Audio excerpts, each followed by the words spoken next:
For cutting them off after my mother-in-law slapped me days after I gave birth?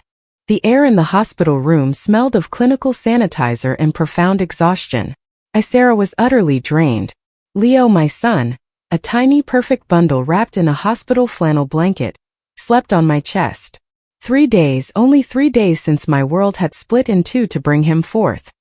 Every muscle ached, but it was a purposeful pain. The door to my private suite at Beacon Hill Memorial opened without a knock. Victoria, my mother-in-law, swept in as if she were carrying a scepter. Trailing her, my husband, Julian, looked like a pale, worried shadow. But he was not worried about me. He was worried about her. "My goodness, what a spectacle, dear," Victoria blurted out as she approached. Her expensive designer perfume clashed with the sterile hospital smell. "But my grandson, the heir to the family, is finally here." Her words dripped with a sense of absolute ownership. She held out her arms. "Give him to me. You do not know how to hold him yet. It is obvious from a mile away. You are going to spoil him." My instinct was to clutch Leo tighter. He was so fragile. "Victoria, he is sleeping now." "So? What of it?" Her smile was sharp. "Are you going to teach me how to care for a child?" I raised Julian, and look what a fine, successful man he turned out to be. She reached over me and peeled Leo from my chest with a decisiveness that left me breathless. The baby whimpered, startled by the sudden movement.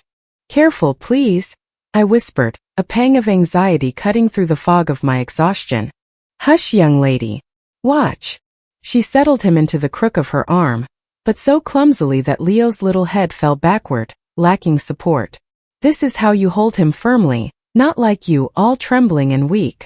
"Victoria, his head," I said, weakly getting up from the bed, my legs feeling like jelly. "That is enough," she exploded, her voice cracking the air like a whip. "Always criticizing. You never do anything right. You think you are his mother? I am his grandmother. I know better." The movement was fast, brutally sudden. Before I could react, her open hand flew across the space and made harsh contact with my cheek. The sharp impact echoed in the silent room. It was not a light tap. It was a firm, degrading strike. I staggered, my face burning as surprise and deep humiliation choked me. Leo began to cry, frightened by the sudden noise and tension. Julian finally moved, but not toward his mother. He moved toward me. His face was a mask of anguish and reproach. "Sarah, for heaven's sake, what did you do to provoke her?" he said, his voice tense and defensive. I could not breathe. "Provoke her? Did you see what just happened?"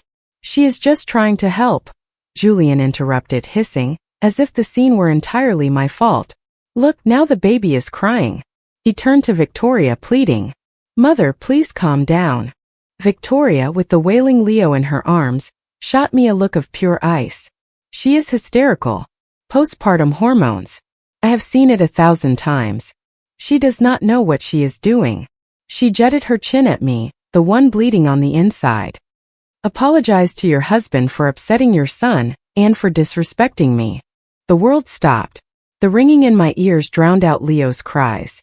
I looked at Julian, searching the eyes of the man who swore to love and protect me for a glimmer of justice. I found only a meek plea for submission. "Sarah, please just do it so everything calms down. For Leo. For Leo. Always for Leo." But what was better for Leo? A mother whose dignity was shattered, or a father who consistently looked the other way? The fire in my cheek transformed into a steely cold in my chest. The fog of exhaustion vanished, swept away by a sharp, glacial clarity. I said nothing. I lowered my gaze in a gesture they must have interpreted as defeat. With slow movements as if in unbearable pain, I touched my cheek. Then I slid my hand to the nightstand, where my powered-off cell phone lay next to a glass of water. My fumbling fingers pressed the side button. A nearly imperceptible vibration confirmed it. The video camera was on. I placed it face up, the lens barely peeking over the edge of the table, aimed directly at the room. "I am sorry, Julian," I murmured without looking up. My voice came out hoarse, broken. It sounded perfect. "You are right. I must be on edge." Victoria huffed, satisfied with her victory. "It is about time she saw reason. Here." She passed the still whimpering Leo to a now relieved Julian.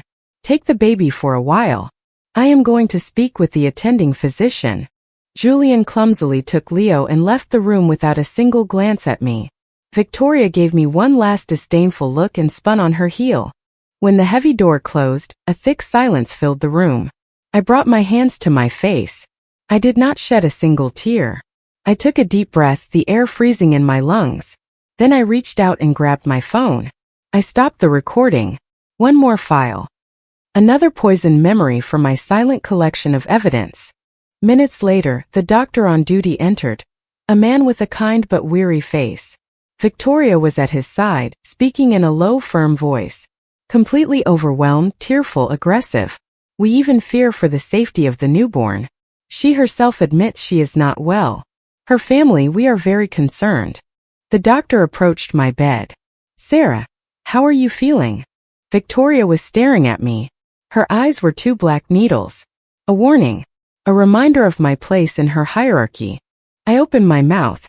My voice came out flat, resigned, exactly as it should sound to fit their narrative. I am not well, doctor. I am scared. I feel like I cannot do this. Everything scares me. Even my own son. The words tasted like betrayal, but they came easily. I had rehearsed this role in my head from the moment Victoria's hand had crashed against my skin. The doctor nodded sympathetically. It is entirely normal to feel overwhelmed, but with the right support network, you can get through it.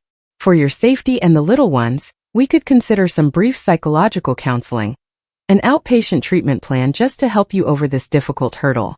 Victoria intervened, sweet as venom. Whatever is necessary, doctor. We only want what is best for her and the child. We will sign whatever medical proxy is needed. The doctor nodded and pulled a form from his clipboard. Informed consent for the evaluation and treatment of severe postpartum symptoms. He passed me the clipboard and a pen. Victoria watched my every move. I took the pen. My gaze fell on the printed lines, a legal and medical jumble standard in the American healthcare system. Then on the spot marked with an X. Sign here. Sign away your fragility, sign away your credibility, sign away your silence. I did not hesitate. I pressed the tip of the pen to the paper and wrote my name. Sarah. Clear, steady letters. A signature that was not a surrender, but the first move in a high-stakes game that only I knew had begun. The first line of my trench. Everything is going to be all right, dear, Victoria said, placing a hand on my shoulder. Her touch burned me. Now rest. We will take care of absolutely everything. The doctor left, satisfied with the resolution. Victoria smiled at me, a smile of absolute triumph, and followed him out. I was left alone. The phone felt heavy in my hand, hidden under the hospital sheet. The paper with my signature rested on the nightstand. On my cheek, the sting had given way to a deep numbness. But inside my chest, where before there had been only pain and confusion, something new now beat, hard and determined. A core of ice and fire. I looked out the window at the gray Boston skyline over the rooftops. Leo was with them. My son, my life. No, I whispered to myself, my words lost in the silence of the sterilized room. You are not going to take care of everything. I closed my eyes, not to sleep but to plan. The physical boundary she crossed had opened more than just my skin. It had opened my eyes. And the signature on that paperwork was not the end. It was the beginning. Leaving the hospital was a silent procedure. Julian carried Leo's car seat as if it were a fragile artifact. Victoria fluttered around us, giving orders to the valet staff, making sure all the insurance forms for the recommended psychological follow-up were processed. I walked a step behind, head bowed, the designer hospital bag hanging from my arm like a dead weight. My cheek was no longer red, but the memory of the incident throbbed beneath the skin, a dull, constant reminder. We got into Julian's black Range Rover. He drove. Victoria sat beside him in the passenger seat. I was assigned to the back with Leo, who was asleep in his infant base. The atmosphere inside the luxury vehicle was thick, heavy with uncomfortable silence and Victoria's satisfaction. We will go straight home, Julian announced, glancing at me in the rearview mirror. His gaze was evasive. You need to rest, Sarah. In your condition. In her condition, what she needs is to be calm and follow medical advice. Victoria corrected him gently. Dr. Harrison will come tomorrow for the first evaluation session. I arranged the appointment myself. He is the best in the Back Bay area. I nodded without a word, looking out the tinted window. The historic streets of Boston passed by, gray and damp. We were not going to our shared apartment. We were going to her sprawling estate. A knot of cold tightened in my stomach. I discreetly pulled out my phone and opened the notes application. I wrote a single word, recording.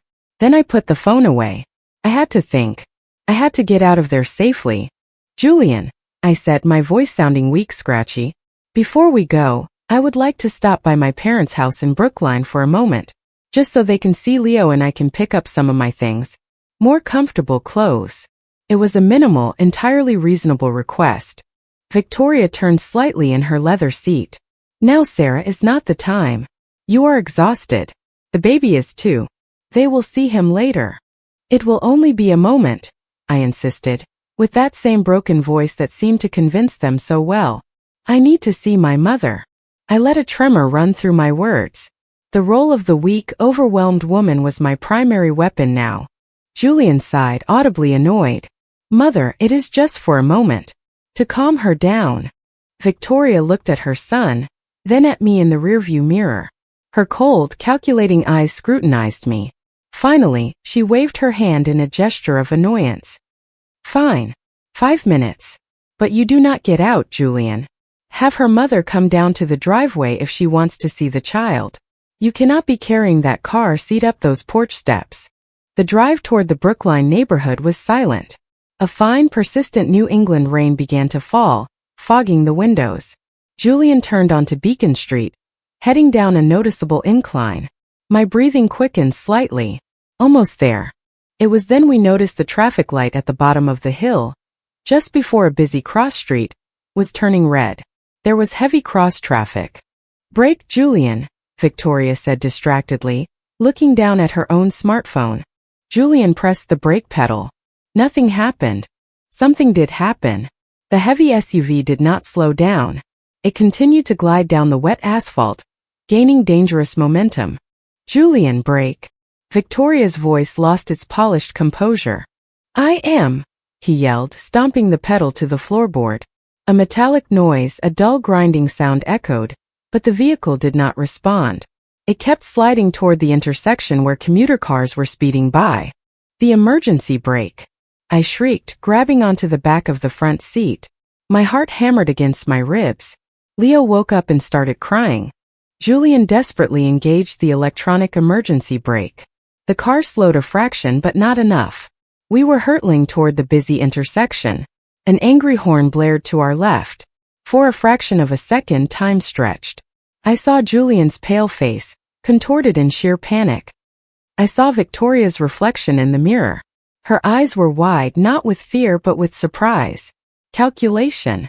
Julian wrenched the steering wheel sharply to the right, narrowly missing the side of a delivery truck, and the Range Rover slammed into a commercial construction dumpster sticking out from a narrow side alley. The impact was sharp, brutal. The airbags did not deploy due to the angle. My body was thrown forward violently. The seatbelt dug deep into my chest. Leo's car seat, securely anchored to the base, jolted but held perfectly. He was screaming. A silence followed, broken only by the baby's cries and the dripping of some automotive fluid from the engine block. It smelled of gasoline, wet pavement, and dust. Is everyone okay? Julian asked, panting heavily. My baby, my grandson. Victoria had already unbuckled and was turning around, her manicured hands reaching for Leo, completely ignoring my presence. He is fine, Victoria, he is fine, I said in a shaky voice, unbuckling myself. My mind, however, was icy, remarkably clear. This was not a standard traffic accident. Minutes later, we were on the sidewalk in the drizzle, surrounded by concerned onlookers. A city ambulance and the local police arrived. Leo, quickly examined by the paramedics, was fine, just startled. I had a severe bruise on my shoulder and whiplash. Julian and Victoria had minor scrapes. While an officer took Julian's statement for the police report, I approached the vehicle, which had been pushed to the curb. The tow truck was already en route. With the excuse of looking for Leo's dropped pacifier, I knelt by the front on the driver's side. The bumper was smashed. And there, almost hidden among the twisted cables and the burst air conditioning hose, I saw something. A cut. Clean, straight, right in the flexible black rubber tube that led to the left front brake caliper. It was not normal wear and tear, nor was it a tear from the impact. It was a deliberate severing made with a sharp tool. The brake line had been tampered with. I stood up slowly, blood pounding in my ears. Someone had compromised the brakes. Someone who wanted a severe incident. An incident that, on a steeper hill with more highway traffic, could have been tragic. For me. Or for Leo and me. "Ma'am, you need to step away from the vehicle," a police officer instructed. I nodded and backed away, hugging myself against the damp chill. My gaze met Victoria's. She was consoling Julian, who looked on the verge of a nervous breakdown. Our eyes locked for a fraction of a second. In hers, there was no motherly concern for my safety. There was a cold, quick assessment as if auditing the damage. Then she looked away. We did not go to my parents' house. We ended up in the emergency room for routine diagnostic scans. Afterward, Julian called an executive car service. Victoria decided to accompany us to ensure we got back to her estate safely. There was no room for discussion. The next day, my body aching and my mind on high alert, I showed up for my appointment with Dr. Harrison. He was a man in his 50s with gentle manners and a practiced professional smile. His office in an upscale Back Bay brownstone was quiet, with designer furniture and dim, soothing lighting. We talked. Or rather, I talked. I told him about my exhaustion, my confusion, my deep fears. I told him about the intense pressure from my mother-in-law. I did not mention the physical altercation. I did not mention the severed brake line. I played my part to absolute perfection. The overwhelmed first-time mother, perhaps with severe anxious tendencies. He listened, nodding, typing notes on his tablet. At the end of the session, he offered me a glass of water. As he filled it from a crystal pitcher across the room, his tablet was left for a few seconds on the desk, the screen still active. I could not help but look. My medical file was open. And there, among the notes from the first hospital visit, I saw a line written, not by the ER doctor but added later. Patient reports passive thoughts of self-harm and fear of causing harm to the newborn. Observed and corroborated by family. High vulnerability. I had said nothing of the sort. Nothing. The hospital doctor had only noted postpartum sadness and an acceptance of psychological support. Someone had added that dangerous note. Someone who wanted to paint a very specific, legally compromising picture of my mental state. Dr. Harrison turned around and saw me staring at the screen. He turned off the tablet with a quick gesture, but not before our eyes met. In his eyes, for an instant, something flickered. Discomfort. Professional guilt. Compassion. "Sarah," he said, his voice lowering. Sometimes in these complex family situations, relatives with the best of intentions can exaggerate their concerns. Or medical staff under pressure can misinterpret data. He paused, as if carefully measuring the legal weight of his words. "You should focus on recovering, on bonding with your son. But it would be highly advisable for you to have someone, a legal advocate or someone you trust completely, who could help you review certain things. Documents, medical reports, proxy forms." He said no more, but the message was crystal clear. My medical file had been deliberately altered, and he was aware of the manipulation. I left the historic brownstone with my legs trembling, not from fear, but from profound rage. A cold, highly controlled rage. I had two pieces of the puzzle now. A deliberate tampering with my vehicle disguised as an accident, and a falsified medical record designed to declare me unfit. Unfit for what? To care for Leo, or to legally defend him. I needed help. I needed someone I could trust implicitly. I went to a nearby coffee shop on Newberry Street, sat in a secluded corner, and called the only person I could trust blindly. My younger sister, Rachel. Half an hour later, she burst into the cafe like a hurricane, with her messy red hair and her green eyes full of intense worry. "Good grief, Sarah, what happened? Julian called me yesterday. Said something about a car crash, that you were checked out and okay, but—" "Listen to me, Rachel," I interrupted, grabbing her hands across the small table. I told her everything. The physical strike in the hospital, the recording, the severed brake line, the fabricated notes in my medical file. Her eyes widened progressively, filling first with disbelief, then with horror, and finally with a fierce protective fury. "That monster," she muttered, clenching her fists. "And Julian, that absolute coward. We have to go to the police. We need to file a report right now." "No," I said firmly. "We do not have rock-solid proof yet. The recording shows the assault, but she will hire expensive lawyers and say it was an emotional outburst that I provoked her. The breaks, we cannot prove who specifically cut the line. And the medical record. Dr. Harrison only hinted at it to avoid a malpractice suit. We need something undeniable. Something that ties her to illicit activities definitively." Rachel took a deep breath, shifting into her professional lawyer mode. Okay. What do you need from me?" "I need you to investigate Victoria. Everything you can access. Her business, her corporate finances, her associates. You work at that corporate law firm downtown, you have access to financial databases, you know your way around public records." Rachel nodded, her expression turning deadly serious. "I can do it discreetly. She owns that luxury jewelry boutique further down Newberry Street, Victoria Sterling's. It always seemed too successful for its actual foot traffic. Way too much high-end inventory for the small flow of wealthy tourists I have seen when I walk by." "Start exactly there," I said. "Look for anything unusual in her corporate filings." Rachel got to work with a determination that gave me borrowed strength. I, meanwhile, returned to Julian and Victoria's estate, to my gilded cage in the suburbs. I continued to be the submissive, exhausted, slightly vacant Sarah. I attended my sessions with Dr. Harrison, which became more ambiguous, as if he himself were trying to navigate between his ethical duty and whatever pressure Victoria was applying. I gave him scraps of mundane information, maintaining my fragile facade. A week later, Rachel met me in the Boston Public Garden, away from the main paths. She was carrying a thick manila folder. "It is incredibly shady, Sarah. Federal-level shady," she whispered, looking around at the passing tourists. "On paper, the jewelry store is a model corporate citizen. But when you start digging into the LLCs, it has a constant flow of international clients, many from offshore tax havens. They make massive purchases, either in cash or with wire transfers from shell banks. And here is the truly concerning part.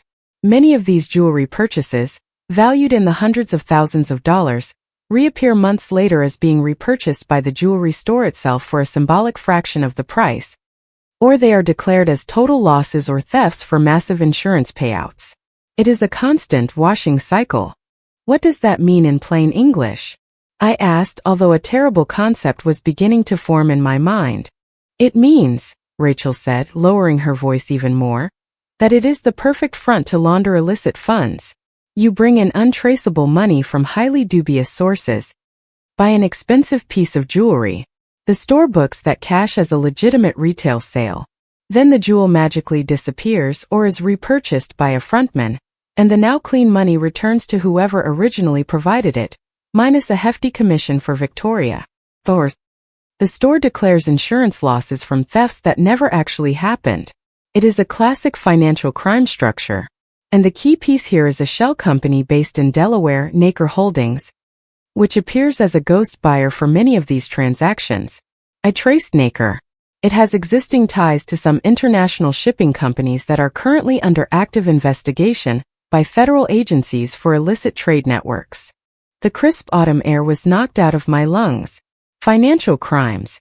Possibly cartel money. Victoria was not just a controlling, abusive mother-in-law. She was a white-collar criminal facilitating dangerous people. "We have to take this to the FBI," I said, but without total conviction. If Victoria had those kinds of powerful contacts, how far did her influence reach? With what I have printed here, it is just strong suspicion. Circumstantial evidence. I need hard proof. Real invoices, the shadow accounting ledger. Not the sanitized one she submits to the IRS. Something that directly links the physical jewelry store to Naker Holdings and the flow of illicit money. Rachel reached into her designer tote bag and pulled out a small electronic device, like a USB drive but thicker. It is a commercial signal finder. If there is a hidden safe or a reinforced digital cabinet in the jewelry store or her home office where she keeps the real documents, This can help us locate it by the specific frequencies the electronic lock emits. But I need to get inside her space. I looked at my younger sister. Her bravery gave me strength, but also instilled a glacial fear for her safety. Rachel, this is federal crime territory. If she suspects anything, she will not suspect me. I am just the annoying sister of her weak, troubled daughter-in-law. No one pays attention to me, she smiled, but the smile did not reach her bright green eyes. But you, Sarah, you have to be extremely careful. If she is involved in this level of crime, the car tampering was a warning. And your manipulated medical record is to keep you under total legal control. Or to petition the court to take Leo from you entirely if something goes wrong. You have to get out of that house. I will, I whispered, looking toward the city skyline. But I cannot leave without my son. And if I leave now, with the medical file she has manipulated, her lawyers will file for emergency sole custody and take him from me instantly. I have to change the entire legal game. A desperate, highly risky idea began to take shape in my mind. I need you to help me get temporarily committed. Rachel blinked, stunned. What? Not a real, permanent commitment. But I need it to look legally like I have hit rock bottom. That the trauma of the accident and postpartum stress has completely destabilized me. So much so that they agree I need to be admitted to a facility. Private, highly discreet wellness center where I can rest under observation. Rachel looked at me, slowly understanding the legal maneuver. A private inpatient center. Like a luxury psychiatric retreat. Exactly. A place where Victoria feels absolutely in control, where she thinks she has me neutralized and out of the way. And where she might finally let her guard down. I grabbed my sister's hand. But I need your help to execute it. Dr. Harrison is clearly uncomfortable with what is happening. He could be our legal way in. I need you to go to his office. Tell him to arrange a voluntary temporary admission. For my own safety. Tell him that you, as my sister, agree it is the best medical step. He will write the recommendation report. Victoria will sign the financial and proxy paperwork with absolute delight. Rachel nodded slowly, processing the risk. This is insane, Sarah. But from a family law perspective, it is the only play you have to buy time without losing custody immediately. Okay, I will do it. She put the manila folder away. In the meantime, I will try to find out where that monster keeps her real accounting books. Be careful, Rachel. Please. We hugged. A tight embrace loaded with profound fear and fierce determination. I pulled away, feeling the heavy weight of the small signal locator Rachel had slipped into my coat pocket. It was small, but it felt as heavy as a tombstone. When I returned to the estate, Victoria was in the grand living room on her cell phone. Her voice was sweet, entirely fake. Yes, of course, Dr. Harrison. Whatever is medically necessary for Sarah's well-being. She is very unwell, very confused. We agree a controlled environment would be best. Julian is simply desperate. She ended the call and saw me standing in the foyer. Her smile was wide, terrifyingly triumphant. Ah, Sarah, darling. I was just speaking with Dr. Harrison. We are all so terribly worried about you. Do you think a little rest in a quiet private place with top-tier professionals to help you might be a good idea? Just a few weeks for you to fully recover your senses.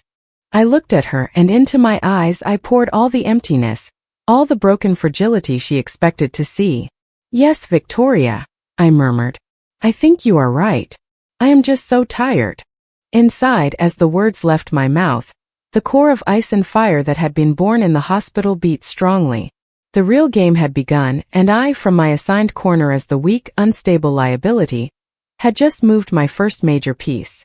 The Pineside Wellness Center in the Berkshires smelled of organic cleaning supplies and false serenity. A modern facility with clean architectural lines and large windows looking out into the dense Massachusetts woods. It looked more like a boutique luxury hotel than an inpatient clinic. My new expensive cell. Dr. Harrison silently escorted me to the intake reception. His expression was grave, strictly professional, but when the intake staff were not looking, his eyes met mine for an instant longer than necessary. He had fulfilled his part of the plan. The medical report he had drafted, which Victoria and Julian had signed off on with visible relief, spoke of an acute post-traumatic stress episode with severe anxiety following the vehicle accident. A brief, voluntary admission for observation and stabilization. The most private and discreet option available, of course. Victoria had made sure her checkbook covered the absolute silence of the staff. "You will be in the best possible hands here, Sarah," Dr. Harrison said, as an intake nurse with a kind but impassive face greeted me. "Rest. Let them take care of you." I nodded with a vacant stare, clutching a small duffel bag that contained only basic clothing and an approved toiletry kit. My cell phone, on therapeutic recommendation, had been left at home in Julian's custody. I had handed it over without a single protest. Inside my bra, securely taped to my skin, was the microSD card with all the video and audio recordings, wrapped in a piece of plastic. It was my only true leverage. My room was private, featuring a view of a manicured meditation garden. The doors had a soft electronic latch but could be opened from the inside at any time. It was not a high-security state ward. It was a velvet-lined prison designed to lull wealthy patients into compliance. That was the real danger. The routine began the very next day. Group therapy sessions where I would smile vaguely and nod. Individual sessions with an assigned clinical therapist where I talked in circles and feigned deep confusion. Supervised walks in the enclosed garden. I pretended to swallow the mild anti-anxiety medication they dispensed. I hid the pills under my tongue and flushed them down my private toilet at the first opportunity. I could not afford to have a clouded mind. It was on one of those garden walks on the third afternoon that I met her. Maya was one of the floor nurses, younger than the veteran staff, with a smile that did not seem entirely manufactured by corporate training. She had sharp, observant brown eyes. "It is a crisp day, isn't it?" she said casually, walking beside me as I stared blankly at a row of hedges. "Yes," I murmured without any enthusiasm. "Sometimes fresh Berkshire air is the best treatment," she continued. Her voice dropped slightly in volume. "Although sometimes one would rather be somewhere else entirely. With one's family." Something in her cadence made me turn my head. It did not sound like a canned therapeutic phrase. It sounded like an acknowledgement. She looked at me, and in her eyes I did not see the professional, detached pity of the other staff members. I saw a spark of intelligent, calculated curiosity. "My family believes this is the best legal and medical option for me," I said, carefully testing the waters. "Yes, wealthy families usually do," she replied, and her gaze shifted toward a first-floor window, the facility director's office. "Sometimes they do it with the best of intentions. Other times not so much." She paused, adjusting her badge. "Your mother-in-law visits the administration frequently. Mrs. Sterling is very dedicated." She emphasized the word dedicated with a slight inflection, almost as if it meant dangerous. "She is concerned about the family image," I said, falling back into my passive role. "Of course," Maya said. Then she lowered her voice even more, barely a whisper over the wind. The other day, when she arrived for a meeting, she was carrying a very distinct briefcase. Italian leather, custom make with a very specific, high-end combination lock. She left it secured in the visitor's lounge coat room, while she went to speak with the financial administrator. It occurred to me that, as stressed as she must be, she might forget the combination. It would be a terrible shame not to be able to open it, if someone needed to access important legal documents. My fingers curled into tight fists inside my sweater pockets. She was feeding me information. She was giving me a tactical opening. Was it a setup? A loyalty test orchestrated by Victoria? I looked at Maya directly. There was no corporate deceit in her eyes, only a cautious warning and a tacit, highly risky offer. "It would be a shame," I repeated slowly. "You seem to know a lot about high-end security locks." She gave a half-smile. "My father was a commercial locksmith in Boston. I picked up a few useful tricks. Just in case." She bent down as if to tie her pristine white sneaker. "Visiting hours are Thursdays from 3 to 5. The blue consultation room, the one at the end of the east wing, has an outdated HVAC system. The ventilation ducts run directly into the small waiting alcove next door. Sound travels surprisingly well through that old tin. In case anyone is interested in auditing private administrative conversations." She straightened up. "Have a good walk, Sarah. Remember to take your prescribed medication." She walked away, leaving me with a racing heart. It was not a coincidence. Maya knew something was profoundly wrong with my admission, and she had chosen a side. Why? I did not have the luxury of wondering. I only had time to act. Thursday arrived. Victoria came punctual as a Swiss watch. I saw her from my second-story window, stepping out of her chauffeured town car. She was carrying the exact leather briefcase Maya had described. She did not request to see me. She asked for the facility director, and for Julian, who arrived 10 minutes later in his own vehicle. They were escorted to the blue consultation room. I waited precisely 5 minutes. Then I left my room and walked with the slow, heavily sedated pace expected of a patient down the carpeted hall. The waiting alcove next to the blue room was empty. I slipped inside and gently closed the door. It was a small space with outdated lifestyle magazines and plush armchairs. In the corner near the baseboard was a large metal return vent, painted to match the wall. I knelt beside it on the carpet. At first, just the hum of moving air. Then, straining my ears, the voices began to filter through, muffled but distinct. It was Victoria's voice, cold, crisp, and commanding. "You cannot keep this up indefinitely, Julian. The out-of-pocket costs are astronomical, even with our premium insurance, and this is not a permanent legal solution." Julian's voice was defensive and whiny. "And what exactly do you want me to do, Mother? She is mentally unwell." Dr. Harrison said. Dr. Harrison says exactly what my retainer pays him to say. The sharp sound of a hand hitting a solid table. "Listen to me very carefully. This entire situation is a massive liability for you, for the corporate entities, for Leo's future. An unstable woman with a documented psychiatric hold is a danger. And if something unfortunate were to happen to the child while she retains any partial custody rights, even supervised, the press, Child Protective Services, it would be an absolute disaster for our reputation." A chilling, heavy silence followed. Then Julian spoke, his voice trembling noticeably. "What are you suggesting we do?" Victoria's voice dropped, becoming more intimate, more lethal. "I am not suggesting anything, I am planning. There has to be a definitive legal and medical solution. A major psychological crisis. An episode so severe and undeniable that it justifies a total legal incapacitation, and the immediate, permanent termination of her parental rights. Or ideally, a tragic but entirely natural medical outcome. Here, in a facility like this with her documented history, the medical examiner would not ask too many difficult questions. I felt the solid floor seem to drop away from under me. The air grew thick and hard to breathe. It was not just about securing custody. It was a calculated elimination plan. "Mother, for God's sake." Julian's voice was a thin thread of shock. "Wake up, Julian. Would you rather she ruin our entire legacy? You mean your son? She is not stable. And she is incredibly suspicious. I have seen the way she looks at things. That incident with the vehicle brakes was a clear warning she failed to understand. We have to maneuver before she does. Or before that annoying sister of hers, the meddling corporate lawyer, sticks her nose where it does not legally belong. Rachel? What does she have to do with any of this?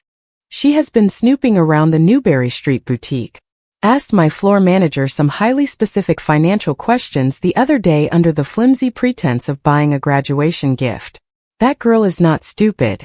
We have to move our pieces off the board quickly. First, we secure the judge's order declaring Sarah totally incompetent. That grants us full, uncontested legal custody of Leo. Then, with Sarah permanently out of the legal picture, we handle the sister. A tragic traffic incident, a mugging gone wrong. The city is full of dangerous elements. Victoria paused, followed by the sound of leather unzipping. The briefcase I brought has the final documents for our legal team to file. Power of attorney, incapacitation petitions, and Sarah's newly updated life insurance policy. A very generous payout, designated to a trust for Leo's care. Naturally. Sign them now. I do not know about this. Julian, are you really going to choose that institutionalized liability over your own mother? Over your son's financial and social future? Sign the papers. A deep, resigned sigh echoed through the vent, followed by the rustling of heavy paper and the scratch of a fountain pen. Julian was signing away my freedom, and potentially signing my death warrant, along with my sister's. Excellent, Victoria said, sounding immensely satisfied. Now, regarding the internal arrangements here, I have had a very lucrative conversation with the director. For certain highly complicated, resistant cases, they employ a more aggressive medical protocol. Complete isolation. Intensive medication adjustments. Very effective for inducing accelerated cognitive decline that looks entirely natural. We will authorize that shift starting next week. The legal runway will be clear by then. And what about Leo? Julian asked, a pathetic remnant of paternal anguish in his tone. Leo will be perfectly fine with me at the estate where he belongs. I will find him a suitable new mother when the dust settles. Someone from our social circle. Someone appropriate. Forget Sarah. She is no longer your wife in any meaningful way. She is a liability. And I eliminate liabilities. I stood up, trembling intensely, not from fear, but from a rage so pure and blindingly cold it took my breath away. I had to get out of this facility. I had to warn Rachel immediately. I had to get my hands on hard proof. The briefcase. The briefcase held the custody documents, but what if it held something else? Something that linked them directly to the financial crimes in the offshore accounts? I slipped out of the waiting alcove just as the heavy door to the blue room opened. Victoria and Julian stepped into the hall. She was holding the custom leather briefcase tightly by its handle. Our eyes met. Mine supposedly glassy and sedated. Hers a quick, dismissive scan of a broken woman. Sarah, she said, forcing a tight, polite smile. You look well. Much calmer. Keep following the program, dear. For Leo's sake. I did not offer a verbal response. I just gave a weak, pathetic nod and shuffled away down the hall, playing my part to the bitter end. That evening, during the mandated communal dinner in the dining hall, I managed to sit at a table near Maya, who was supervising the room from a station. The blue room has decent soundproofing, I murmured without looking in her direction, aimlessly pushing organic vegetables around my plate. But the HVAC duct is a terrible gossip. She did not flinch, continuing to log notes on her clipboard. Sometimes hearing the ugly truth is the most effective shock treatment available. I need a medical prescription, I said, lowering my voice so only she could hear. To bypass an Italian combination lock. Maya poured a small paper cup of water and set it on the table near my tray. That is not something the pharmacy stocks. But sometimes to replicate a physical key, you just need a perfect impression. A soft material that captures the exact bidding. Like the paraffin wax from the therapeutic candle-making class, for example. It melts easily with body heat, conforms perfectly, and hardens quickly. She paused, scanning the room. Mrs. Sterling always visits on Thursdays, and she always leaves her briefcase secured in the visitor's coat room, while she utilizes the executive restroom before leaving the grounds. At 4:45 p.m. sharp. The coat room is directly adjacent to the ADA-compliant restroom, which currently has a malfunctioning exterior indicator lock. You can secure it from the inside, but the outside dial still reads vacant. She looked down at me. The new medication protocol sometimes causes extreme drowsiness. Perhaps you will need to retire to your room early tonight. I will conduct my bed checks at 11 p.m. The security cameras in the administrative hallway have a mandatory 3-minute blind spot between 11 o'clock and 11:03 p.m. due to the automated server backup cycle. The lenses reset to a default angle. Just 3 minutes. The tactical message was perfectly clear. I had to get the physical backup key to the briefcase, make a wax impression, and return it before Victoria noticed anything was amiss on her next visit. Maya would provide the modeling wax and run interference with the security feeds. It was highly illegal and insanely risky. It was my only remaining option. The following evening at 10:30 p.m., I reported a severe migraine to the nursing station. The nurse on duty, after a perfunctory temperature check, handed me a mild painkiller, which I palmed, and instructed me to lie down in my room. At 10:59 p.m., I slipped out of my door, wrapped tightly in my facility-issued robe. The hallway was completely silent, illuminated only by dim amber night lights. I moved like a shadow toward the administration wing. The visitor's coat room was a tall, heavy wooden closet with a standard commercial lock. The door to the ADA restroom next to it was slightly ajar. Inside the restroom, resting on the small shelf above the sink, I found a small, unmarked cylinder of beige paraffin wax, the kind used in occupational therapy, and a disposable lighter. Maya had delivered.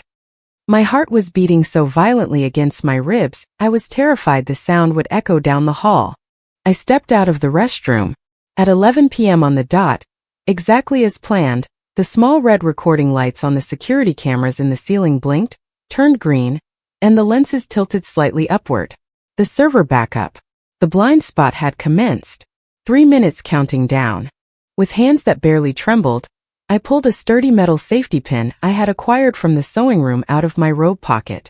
I inserted the blunt end into the coat room lock. It was a cheap, standard privacy lock, not high security. With a little force leverage and a firm twist, I felt the internal mechanism click. The heavy door swung open. Inside, resting on a high shelf, was Victoria's custom leather briefcase. I grabbed it by the handle. It was heavier than it appeared. I carried it into the ADA restroom, locked the door from the inside, and set it on the vanity. The combination lock was small, elegant, made of brushed metal.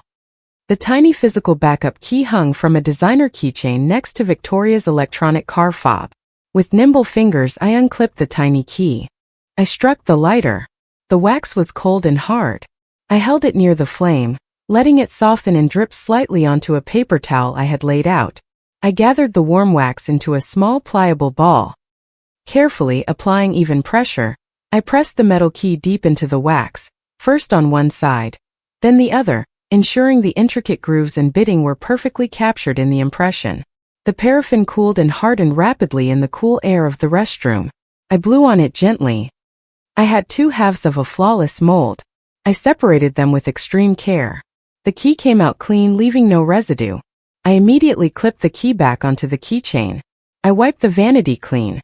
I returned the briefcase to the exact position I found it in the coat room. I closed the door until it latched securely. I stepped out of the restroom. It was 11:02 p.m. Less than 60 seconds left. I slipped back into my room and closed the door just as I heard the soft squeak of Maya's nursing shoes approaching from the opposite end of the corridor for rounds.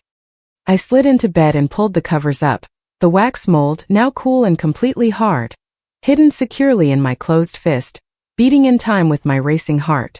The next morning during the mandated garden walk, Maya altered her route to check my vitals. Her cool fingers pressed gently against my wrist. "Heart rate is slightly elevated but fine," she murmured. Without making eye contact, I slipped the small wax cylinder, wrapped tightly in a tissue, directly into her scrub pocket.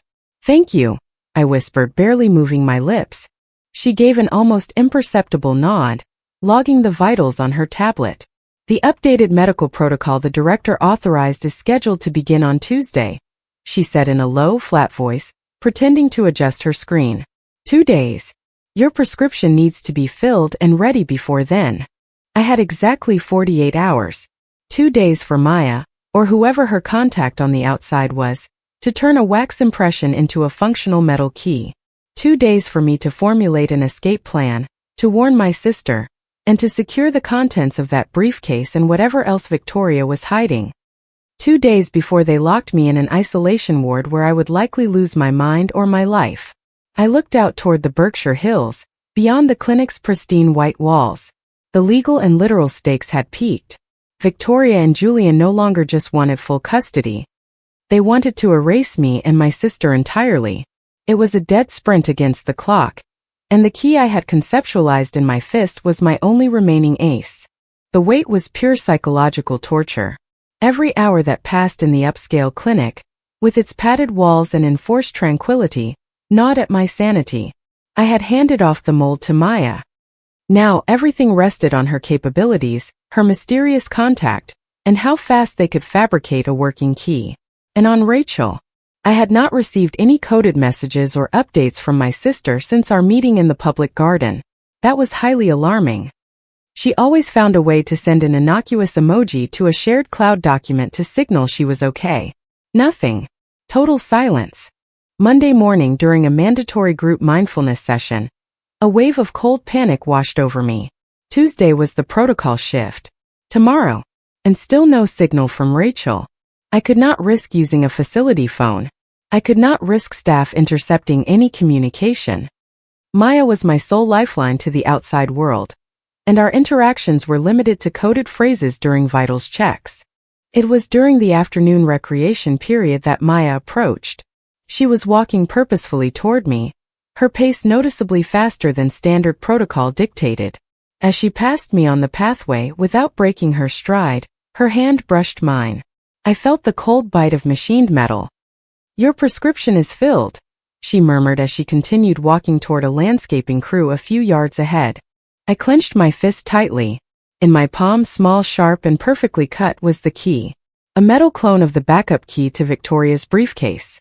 A massive sigh of relief washed over me, instantly followed by a fresh spike of anxiety. I possessed the key, but what about Rachel? I casually strolled over to where Maya was standing near a row of lavender, pretending to inspect the blooms. "My sister," I whispered, keeping my eyes on the plants. "I have no updates on her status." Maya paused, her posture rigid. "Late last night," she said in a tone so low it was almost a hum, "a pedestrian was struck by a vehicle in Somerville, very close to your old address. It was a severe hit and run. The victim was transported to Mass General. I do not have a confirmed name on the police scanner, but the physical description matches. Red hair, female, late 20s.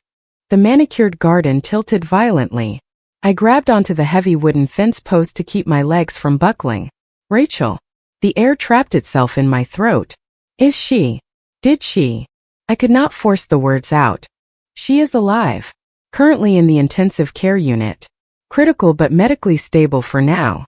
Maya cast a quick, paranoid glance around the courtyard. It was not a random accident, Sarah. A witness told responding officers she was deliberately forced into traffic. A large SUV driven by an unidentified male. Victoria had executed the threat. "We will handle the sister." She had stated her intent, and she had outsourced the violence. My sister was strapped to machines fighting for her life because she had tried to legally protect me. "I have to get out of this place," I said, the suppressed panic finally cracking my carefully constructed facade. "I have to get to the hospital. Today. Right now." "You absolutely cannot," Maya said with sharp authority. "If you trigger an alarm and escape now, prior to the protocol shift, they will notify local law enforcement, put you under extreme 24/7 surveillance or worse. Victoria will have the perfect legal ammunition to request an immediate, permanent restraining order and sole custody for Julian. You have to maintain discipline until tonight. I have an extraction plan, but you must be in your room fully dressed at exactly 2:00 a.m. The security camera in your specific hallway will experience a 10-minute network malfunction. The heavy metal door by the loading dock will be electronically unlocked. There is a vehicle waiting on the unpaved access road, about a quarter-mile into the tree line. The driver will take you wherever you need to go in Boston, but you only have that exact window. At 2:10 a.m. the system reboots and everything locks down." I looked at her serious, determined face. It was my only viable exit strategy. But before 2 a.m., I had to execute the rest of the plan. I had to find the physical proof. The briefcase contained the custody filings, but what if her home office or the boutique held the evidence of the financial crimes? The proof Rachel was looking for when she was attacked? I needed help navigating the outside. Someone completely disconnected from Victoria's sphere of influence. Only one name surfaced.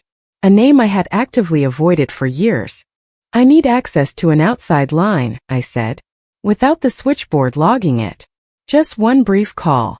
Maya frowned deeply, calculating the risk, then nodded once. "The staff break room during the dinner service, exactly at 8 p.m. It will be completely empty for about 5 minutes while the shift changes. There is a hardline wall phone. Dial 9 first to bypass the facility switchboard. Keep it under 60 seconds. At 8 p.m. sharp, I feigned a severe bout of nausea in the dining hall. The supervising nurse, annoyed, pointed me toward the patient restrooms. Instead, I bypassed them and slipped into the staff break room. It was empty, smelling of stale coffee and microwave meals, just as Maya had promised. The beige wall phone hung near the refrigerator. My trembling fingers dialed a number that, to my absolute shock, I still had memorized. It rang 3 long agonizing times. Then a rough voice, raspy from years of working the Boston docks and too many cigarettes, answered. Yeah? Who is this? Dad. The word felt foreign, heavy in my mouth. A heavy, loaded silence on the other end of the line. Sarah. It was not a question. It was a statement weighed down by years of estrangement, silence, and mutual disappointment. What is wrong? My father, Marcus. We had stopped speaking meaningfully when my mother filed for divorce 15 years ago. He had drowned himself in union work, cheap bourbon, and bitter resentment. Rachel and I were constant reminders of a life that had fallen apart. Our current relationship consisted of a polite text on holidays, nothing more. It is Rachel, I said, struggling to keep the panic out of my voice. She was hit by a car. She is at Mass General in the ICU. It is critical. Another silence. Then a sharp whispered curse. How bad? Was it a drunk driver? It was not an accident. It was intentional. And I am in massive trouble, Dad. Legal and physical trouble. They have me committed in a private psychiatric facility in the Berkshires. They are trying to declare me legally incompetent to take Leo from me. And they tried to arrange an accident for me, too. The words tumbled out in a desperate rush. I need your help. Tonight I am breaking out of here. I need a secure location, a safe place to hide out. But first I have to secure evidence. Documents that prove the federal crimes they are committing. Who, Sarah? Who is doing this to my girls? His voice shifted from tired to a low, dangerous growl. I took a stabilizing breath. Victoria. My mother-in-law. Victoria Sterling.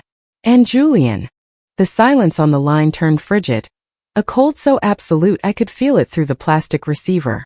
Victoria Sterling, Marcus repeated. It was not a question. It was a curse spat with venom. Yes. Do you? Do you know who she is? A short, bitter, entirely humorless laugh echoed.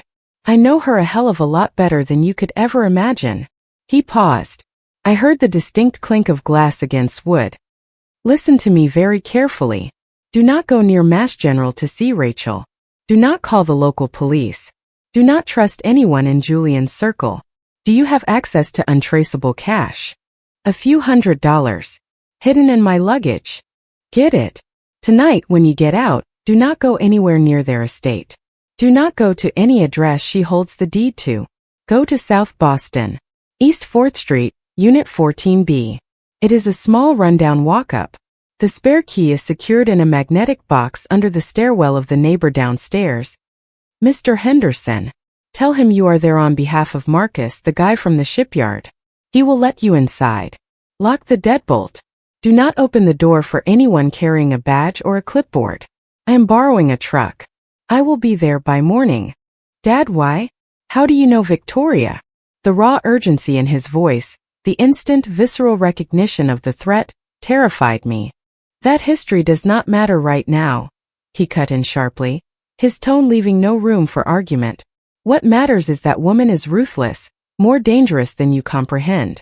And if she has authorized hits on you and your sister. He swallowed hard. Follow my instructions exactly. East 4th Street. And watch your back, kid. For God's sake, survive the night. The line went dead. I stood there, the dial tone buzzing in my ear. My estranged father knew Victoria Sterling. And that knowledge had instantly triggered a deeply ingrained fear and rage. What was the connection? I did not have time to process the revelation. I tucked the cloned metal key into the waistband of my facility-issued sweatpants. I had to survive a few more hours. Night fell over the Berkshires, heavy and agonizingly slow. At 1:30 a.m., I dressed in the darkest clothing I had brought. At 1:50 a.m., I lay rigid on the bed, my heart attempting to batter its way out of my ribs. At exactly 2 a.m., the ambient light filtering under my door from the hallway flickered, buzzed, and died. The network malfunction. I slipped out of the room like a phantom. The corridor was bathed in near-total darkness, illuminated only by the faint green glow of the emergency exit signs. I moved silently toward the service stairwell, taking the concrete steps 2 at a time, relying on muscle memory and adrenaline. The faint smell of industrial bleach and institutional food guided me to the loading dock. The heavy steel door was slightly ajar. Pushed it open. The biting cold of the mountain air hit my face, shocking my system. I sprinted. The gravel of the access road chewed at the thin soles of my sneakers. After a quarter mile, deep in the tree line, I saw the dim parking lights of an unmarked sedan. A young man wearing a dark hoodie nodded from behind the wheel. I opened the door and slid into the back seat. We did not exchange a single word. He put the car in drive and navigated the winding, pitch-black mountain roads toward the distant glow of the Massachusetts Turnpike, heading east to Boston. Drop-off location? He finally asked as the city skyline came into view hours later. I hesitated. Every fiber of my being screamed to go to Mass General, to stand by Rachel's bed. But Marcus's warning, laced with an unprecedented urgency, echoed in my skull. Do not go near the hospital. And I had the physical key. I needed to see what Victoria was hiding. Perhaps the hard evidence Rachel almost died for was there. Perhaps evidence that explained why my father reacted as if the devil herself had called his name.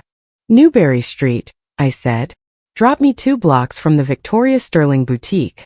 The driver nodded and merged onto the appropriate exit. He dropped me on a quiet corner in the back bay. It was approaching 4:30 a.m.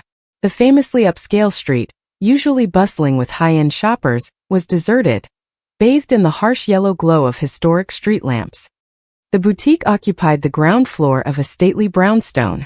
The display windows, protected by reinforced glass and heavy security grates, showcased glittering diamonds resting on black velvet. The main entrance was solid oak and reinforced steel, impenetrable without triggering silent alarms routed directly to the Boston police. But I recalled a specific detail. Once, at a tense holiday dinner, Victoria, fueled by expensive gin and arrogance, had bragged about the boutique's bespoke security system. Even the rear delivery entrance is basically a bank vault. It only disengages from the inside, or via a biometric scanner coupled with a physical override key. And I possess the only copy right here, she had stated, touching a custom pendant she frequently wore. A tiny, intricate golden key. I had dismissed it as arrogant vanity. Until this moment. I navigated the narrow, cobblestone service alley behind the block. There it was, a discreet, heavy steel door equipped with a high-end security panel. I approached cautiously. There was no standard keyhole, just a digital keypad, a fingerprint scanner, and a highly unusual thin vertical slot beneath them. My hope plummeted. But then the harsh light of an alley bulb hit the slot. It was incredibly narrow, precisely machined, and matched the exact dimensions and unique shape of the key I had cloned from her briefcase. Could the briefcase key and the boutique override be the same master key? My heart lodged in my throat. I pulled the machined metal key from my waistband. I inserted it into the slot. It slid in with flawless precision. I turned it firmly. A heavy mechanical clunk echoed within the steel door. Then the red LED on the biometric panel shifted to solid green. The alarm system was bypassed. Victoria's arrogance in keeping a universal master key had just handed me access to her criminal enterprise. I pushed the heavy door. It swung inward silently. I stepped into a cramped inventory staging area lined with secure lockboxes and shipping manifests. Toward the front, an open archway led into the main showroom, dark except for the focused security spotlights on the jewelry cases. But to my right, bolted to the reinforced concrete wall of the staging area, I found what Rachel had suspected, a modern digital wall safe. Next to it, however, cleverly disguised behind a faux electrical panel, was an older, heavy-gauge steel document box with a standard, high-security mechanical lock. The cloned key fit that lock as well. The steel door swung open. Inside there were no diamonds. There were thick bound ledgers. And a secondary briefcase. Not the pristine Italian leather one she paraded around the clinic, but a scuffed, utilitarian one. I opened it. At the bottom of the box rested a thick, sealed manila envelope. I tore it open. Photographs spilled out. Faded, candid Polaroids from the late 1980s. In one, I immediately recognized a much younger Victoria, stunningly beautiful but with the same fierce eyes, laughing intimately with her arms wrapped around a man. The man was my father, Marcus. He looked young, vibrant, his hair dark, smiling with a genuine joy I had never witnessed in my entire life. In another photo, they were standing on a wooden pier in Cape Cod in front of a modest sailboat. They looked deeply in love, tangled together. A cold shockwave ripped through my nervous system. My father and Victoria Sterling. Lovers. Decades ago. Why had he never said a word? I flipped one of the photos over. A hasty note was scribbled in faded blue ink on the back. Vic and Marcus. Summer of '87. Right before everything went to hell. Before everything went to hell. What had transpired? Was that why Victoria's intense disdain for me was not just classist snobbery? Was she punishing me not because I was unfit for her son, but because I was the biological daughter of a man she deeply despised? Or a man she had never truly gotten over? I did not have time to unravel a 30-year-old vendetta. I shoved the photos into the tote bag along with the ledgers. I secured the steel box, exited through the alley door, and ensured it latched securely, appearing completely untouched to the casual observer. Then I ran. I flagged down an early morning taxi on Boylston Street and gave the address in South Boston, East 4th Street. It was a gritty working-class neighborhood of triple-decker houses. I found the spare key inside a magnetic lockbox under the stairwell of Unit 14A. An elderly man with a suspicious scowl opened his door a crack. When I hastily whispered, "Marcus from the shipyard," the scowl vanished. He nodded grimly, closed his door, and locked his deadbolt. Unit 14B was tiny, smelling of stale sea air, old wood, and cheap coffee, but it was secure.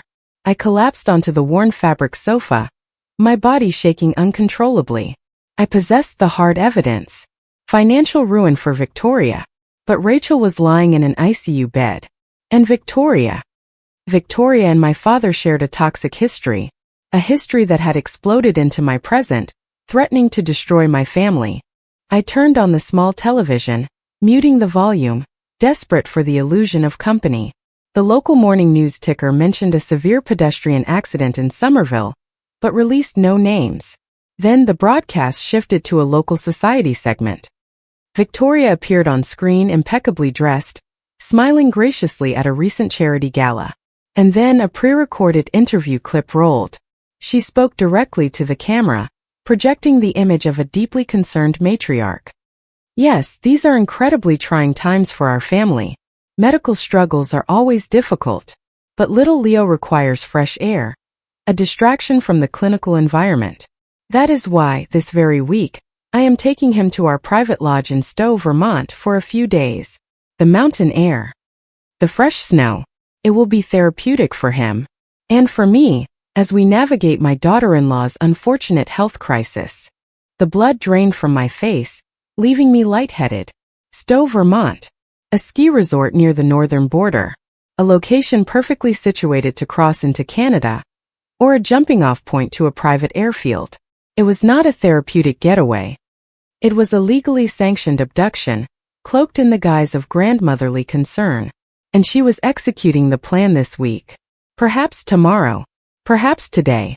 I stared at the canvas bag overflowing with shadow ledgers, the encrypted USB drive, and the faded photographs of a toxic romance that had turned my father into a ghost and my mother-in-law into a ruthless criminal. I had acquired the necessary weapons, but the battlefield had just shifted entirely. Victoria did not just want to lock me away. She was preparing to run, and she was taking my son with her. The first rays of dawn began to break through the grimy window, painting the sky over the Boston harbor a bruised purple. Outside, the city began to wake. Inside, in the oppressive silence of the safe house, the only sounds were my frantic, uneven breaths and the visual hum of the muted television, where Victoria's flawless smile promised winter recreation while my entire existence crumbled into ash. The air at the Stowe Mountain Resort cut through my thin jacket like shattered glass. It was not just the brutal Vermont wind chill, but the block of ice sitting heavy in my chest. I had arrived via a cheap commercial bus, disguised in a generic beanie and oversized sunglasses, blending into the throngs of wealthy tourists and avid skiers.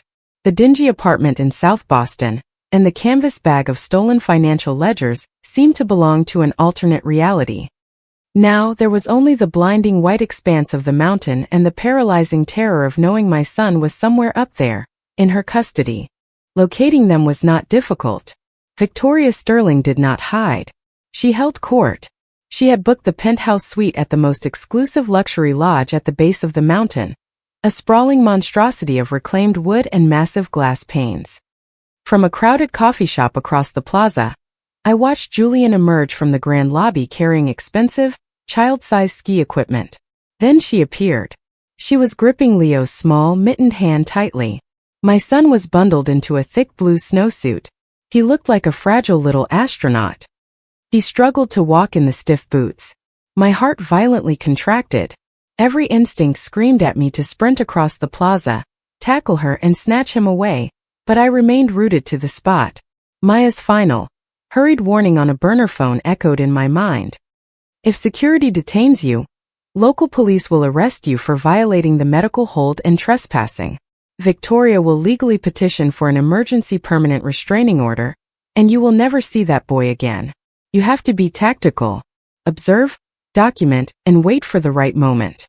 So I waited. I shadowed them from a safe distance as they rented a high-end sled and ascended the beginner's lift.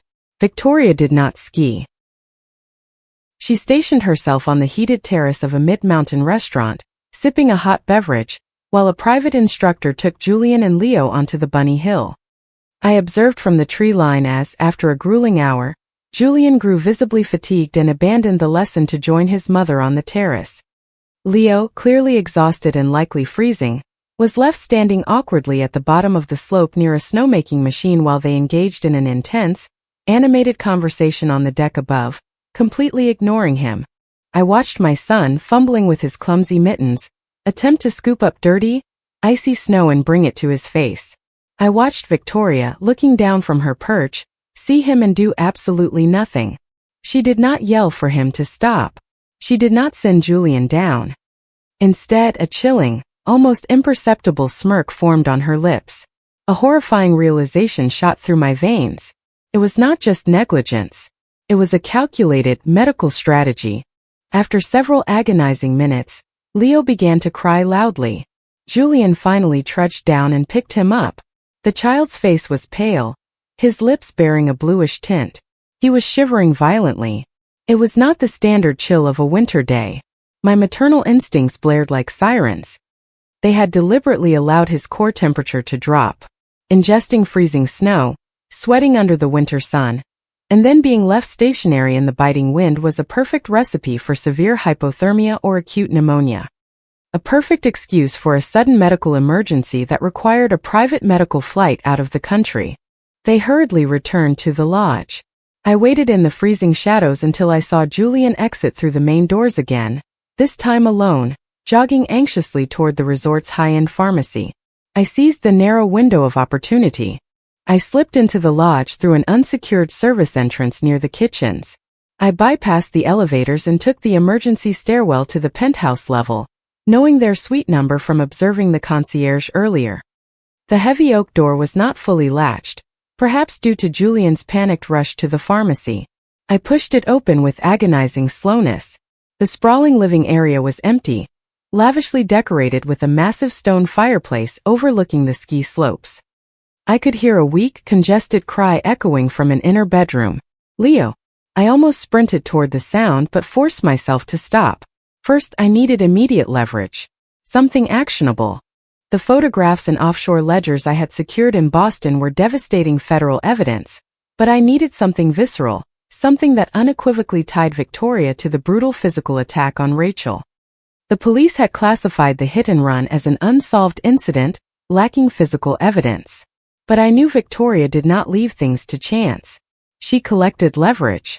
I crept silently into the master suite, Victoria's domain. An expensive piece of designer luggage lay open on the king-sized bed. Silk garments, exorbitant perfumes. Nothing incriminating. Then my eyes locked onto a small velvet travel case sitting on the mahogany nightstand. I snapped it open. Amidst heavy diamond necklaces and platinum rings lay a single, distinctly modern silver earring. It was abstract, shaped like a twisting vine. I recognized it instantly. It belonged to Rachel. Her fiancé had custom commissioned the set from an independent designer in Brooklyn. She never took them off. Picked it up. The silver felt like ice against my skin. This was the undeniable physical link. My sister had either confronted Victoria directly, or the hired assailant had ripped it from her during the attack as twisted proof of the job, and Victoria had kept it as a trophy. A blinding red rage blurred my peripheral vision. Without thinking, I stormed out of the master suite and positioned myself in the doorway of the adjoining room, where Leo was wailing weakly in a luxury travel crib, his face flushed and congested. "Where is the matching piece?" I demanded, my voice sounding foreign, hoarse, and deadly calm in the thick carpeted silence of the suite. Victoria, who was casually seated in a plush armchair near the crib scrolling through her phone, turned her head slowly. She did not jump. She did not scream. Her expression was one of profound irritation, as if she had discovered a pest in her luxury suite. Well, the escaped psychiatric liability. I should have predicted your pathetic maternal instincts would drag you here like a stray dog, she said smoothly. She placed her phone face down on the side table. Leo, spotting me, reached out his trembling little arms and cried with renewed desperation. "See how your presence agitates him? You are always the problem." "Where is the other earring, Victoria?" I held the silver piece up, pinching it between my fingers. "This belongs to Rachel, the sister currently on a ventilator in the ICU because of a traffic incident. You kept this after you paid someone to run her down." She offered a smile so cold it rivaled the snow outside. "I have absolutely no idea what you are rambling about, dear. I have never seen that cheap trinket in my life. And your sister? What a tragic shame. Boston traffic is notoriously dangerous. But you, standing here, illegally evading your mandated medical hold. You are profoundly unwell. Sarah, I can see the mania in your eyes. You are completely unhinged. I have the physical ledgers from your Newberry Street boutique, Victoria," I stated, taking a deliberate step into the room. Leo was desperately trying to pull himself up on the crib railing to reach me. "I have the Naker Holdings files. I know you launder millions for offshore illicit networks, and I possess the hard evidence." For a fraction of a second, the flawless porcelain mask cracked. A flash of genuine, unadulterated panic widened her eyes. Then the sociopathic control snapped back into place. "Evidence? Delusional rantings from a legally certified psychiatric patient. Breaking and entering. Grand larceny. You are just piling on reasons for the judge to finalize your incompetence hearing. Julian has all the necessary proxy paperwork ready to file. Your reckless escape from the Berkshires just handed us the final nail for your coffin. And does this look like a delusion?" I pulled the burner phone from my jacket pocket and angled the screen toward her. It displayed a high-resolution photograph of a forged wire transfer receipt I had taken from her hidden lockbox. "The FBI Financial Crimes Unit will find your shadow accounting fascinating, Victoria." The color rapidly drained from her face. She stood up, her posture rigid. "Hand me that phone. I am handing it directly to the federal authorities. And the Boston Globe. Let us see how the high society elite react when they realize Victoria Sterling is a glorified money launderer." At that exact moment, the main suite door banged open. Julian rushed into the living area clutching a pharmacy bag. He froze dead in his tracks when he saw us squaring off in the bedroom. "Sarah? What? How in God's name are you here?" "Julian, thank God you are back." Victoria's tone shifted instantaneously from lethal to dramatically terrified, her voice trembling with manufactured fear. "She broke into the suite. She is making threats. She wants to snatch Leo. She is screaming absolute nonsense, threatening to ruin us. She is holding some sharp object." Julian stared at me. He saw the small silver earring in one hand and the burner phone in the other. Neither remotely resembled a weapon, but the deeply ingrained seed of fear and doubt his mother had cultivated for years bloomed instantly on his face. "Sarah, please," he said pleadingly, taking a cautious step backward as if I were a rabid animal. "You have to calm down. You need to return to the facility. Do the right thing for Leo." She intentionally let him freeze out there to trigger a medical emergency. I yelled, pointing a shaking finger at Victoria. "And she orchestrated the attack on Rachel. Look at this evidence." I thrust the earring toward him. "She is violently hallucinating." Victoria shrieked. backing away dramatically. Julian, do something. Call resort security immediately. She is completely out of control. She is going to harm the baby. Leo, utterly terrified by the escalating screams, was sobbing hysterically, gasping for air. Julian looked at his distressed son, looked at my face, contorted with genuine rage and desperation, and made a choice. The only choice his mother had ever programmed him to make. He bolted to the hotel phone on the desk and frantically dialed. I need security dispatched to the penthouse immediately. An intruder. A violent psychiatric patient. It is a critical emergency. Julian, stop, listen to the truth. I lunged toward him, but he flinched violently and backed away as if I carried a plague. Within seconds, 2 massive resort security guards, flanked by a local police officer, burst through the door. Victoria pointed at me immediately, her finger trembling. That woman. She broke into our private suite. She is threatening my family, my infant grandson. She is a legally documented, unstable psychiatric patient who escaped a secure facility. Use extreme caution. The officers looked at me.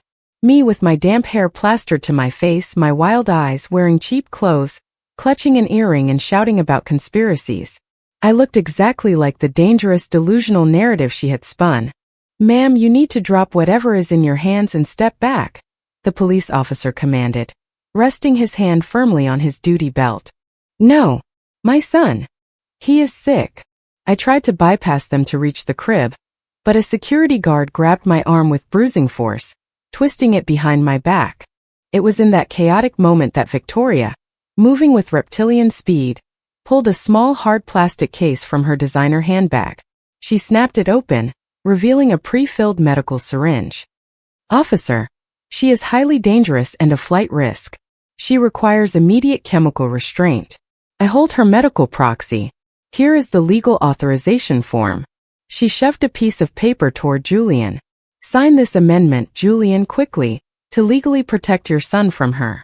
Julian, operating in blind panic, snatched the pen she offered and scribbled his signature on a legal document he did not even attempt to read. Julian, do not do it. I screamed, struggling wildly, but the second guard pinned my other arm, immobilizing me completely. Victoria stepped forward, the syringe gripped tightly in her hand. Her dark eyes glittered with a horrifying absolute triumph.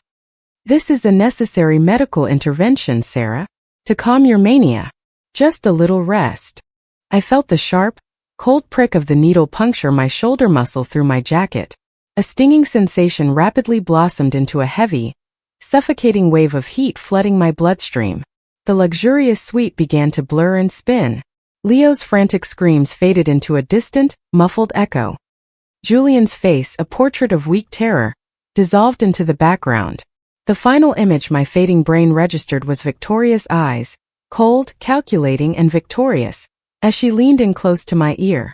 Go to sleep, Sarah, she whispered, her voice echoing as if from the bottom of a deep well. When you wake up, your life will have ceased to exist. The heavy, chemical darkness swallowed me whole, dragging me into a silent, dreamless abyss, while the last lingering memory was my son, his tiny arms reaching desperately toward me, fading into the cruel, blinding white of the winter snow. Surfacing from the chemical sedation felt like clawing my way out of a vat of wet cement. Every muscle in my body weighed a ton, unresponsive and aching. My mouth was chalky and dry, coating my tongue with a bitter metallic aftertaste. The light piercing my eyelids was excessively bright, a harsh, unforgiving fluorescent glare emitting from caged fixtures on a high, stained ceiling. This was not the plush, faux serenity of the Berkshire's clinic. The air here smelled entirely different. It was a stark, depressing blend of industrial floor cleaner, old sweat, and institutional despair. I attempted to shift my weight. A rough, unyielding tug at my left wrist stopped me instantly. A thick, heavy-duty fabric restraint bound me tightly to the thick metal rail of the bed. It was not a standard hospital bed. It was a bolted-down, institutional slab. The walls were cinder block, painted a peeling institutional pale green.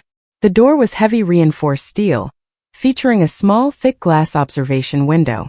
There were no exterior windows. A surge of pure, primal panic flooded my system.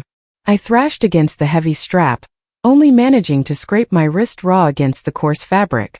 A pathetic, ragged whimper escaped my parched lips. "I wouldn't recommend fighting the straps," a raspy voice stated from the opposite corner of the room. "It only guarantees they double the dosage." I turned my head with agonizing slowness.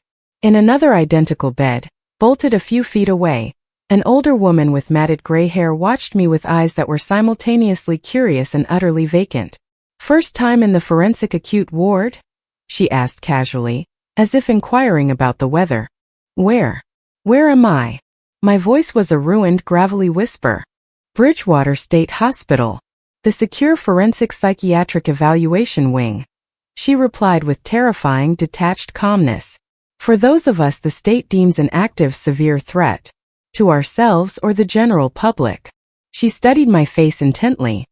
"The orderlies wheeled you in heavily sedated late last night. Pushed the max legal dosage. The rumor mill says you violently assaulted your family with a weapon up north. Is that the truth?" The harsh light spun above me.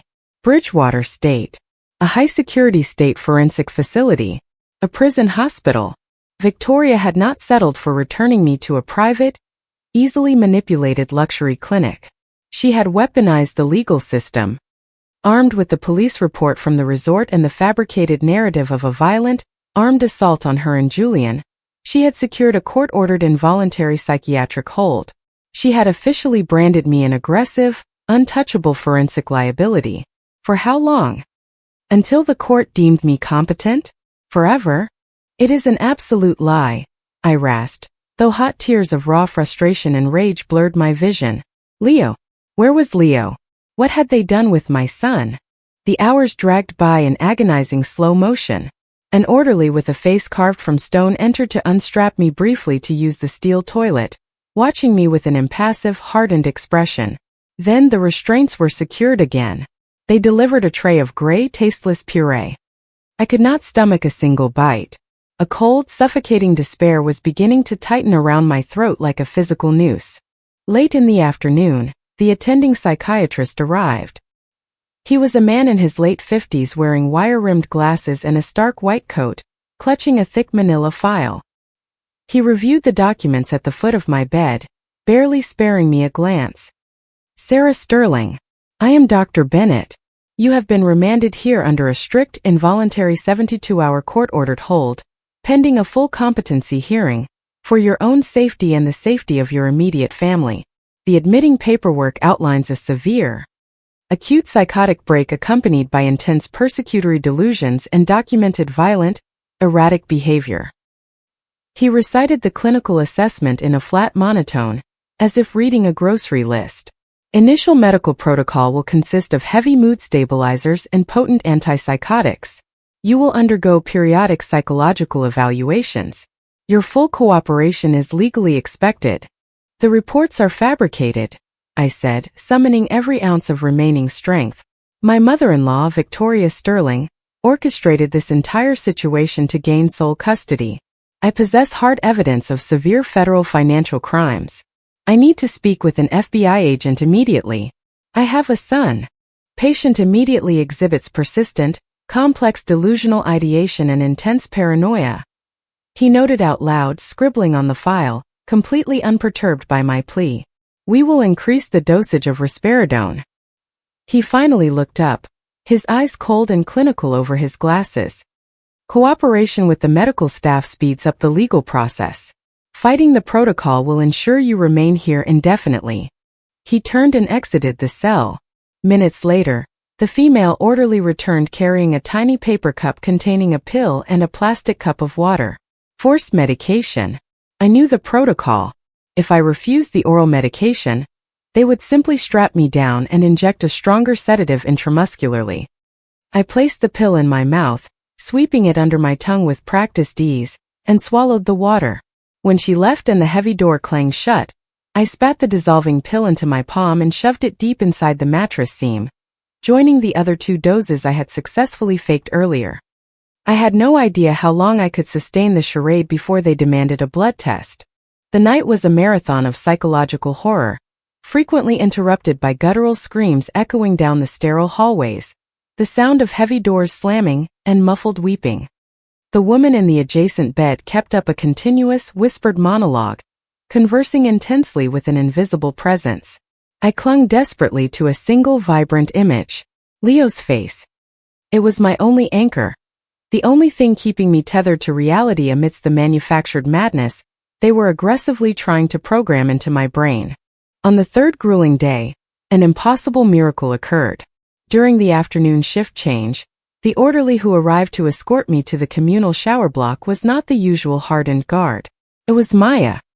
She was dressed in the standard gray scrubs of the state facility's auxiliary staff, a temporary contractor ID badge dangling from a lanyard around her neck. Our eyes locked for a fraction of a second, and the intensity in her gaze screamed a clear warning. Do not show recognition. She guided me down the hall to the communal showers, a bleak echoing space of cold ceramic tiles and dense steam. Take the third stall on the left, she barked loudly, maintaining her authoritative cover. Then, leaning in close, she dropped her voice to a harsh whisper that was instantly swallowed by the roar of the showerheads. Tonight at 11:30 p.m., I will fake a severe slip and fall near the nurse's station in your wing.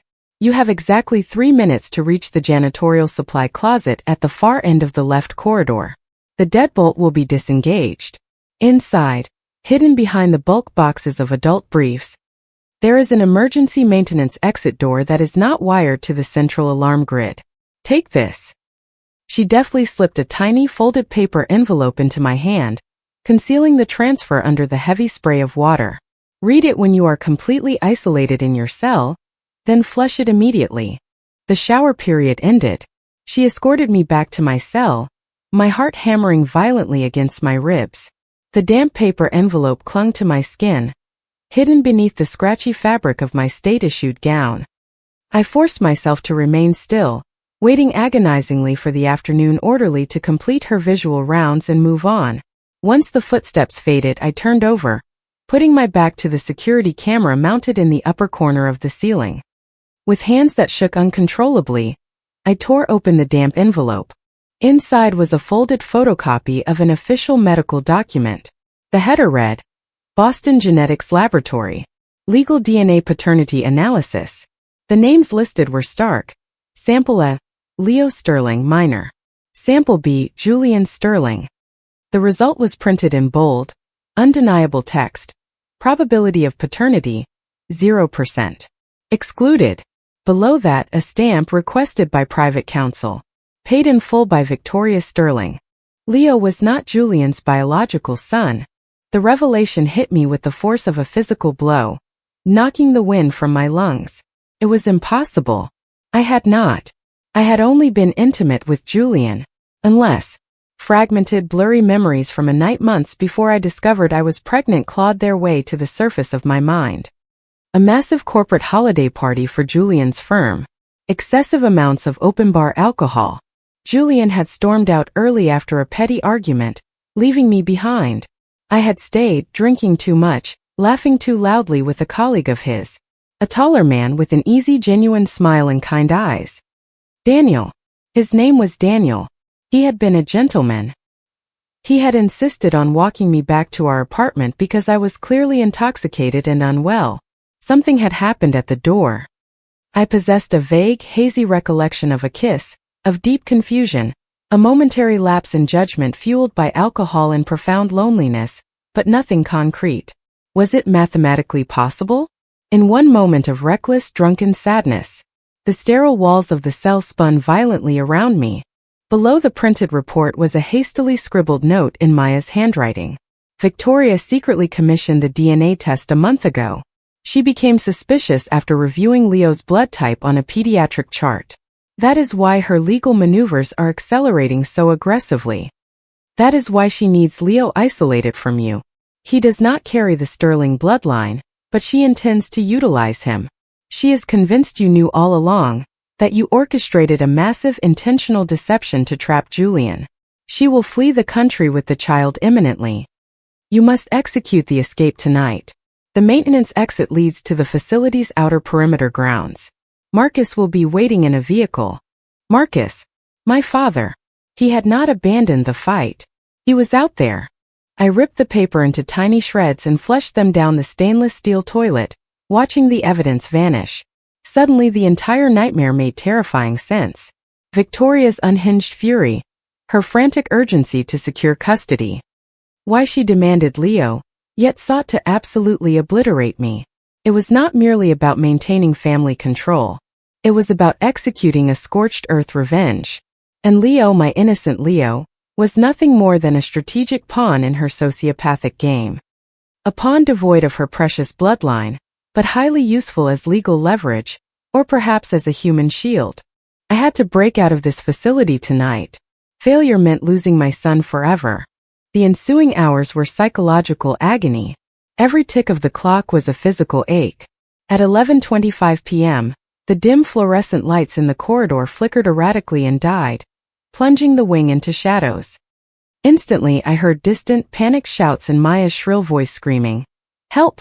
I slipped. I think my leg is broken. I cannot move." It was the signal. Drawing on a reservoir of adrenaline I did not know existed, I thrashed against the restraints. In the chaotic rush following my intake, the orderly had failed to engage the secondary safety lock on the left strap. I yanked my raw wrist free, quickly unbuckled the right arm, and slipped out of the institutional bed. I crept into the pitch-black hallway, flattening myself against the cinder block wall.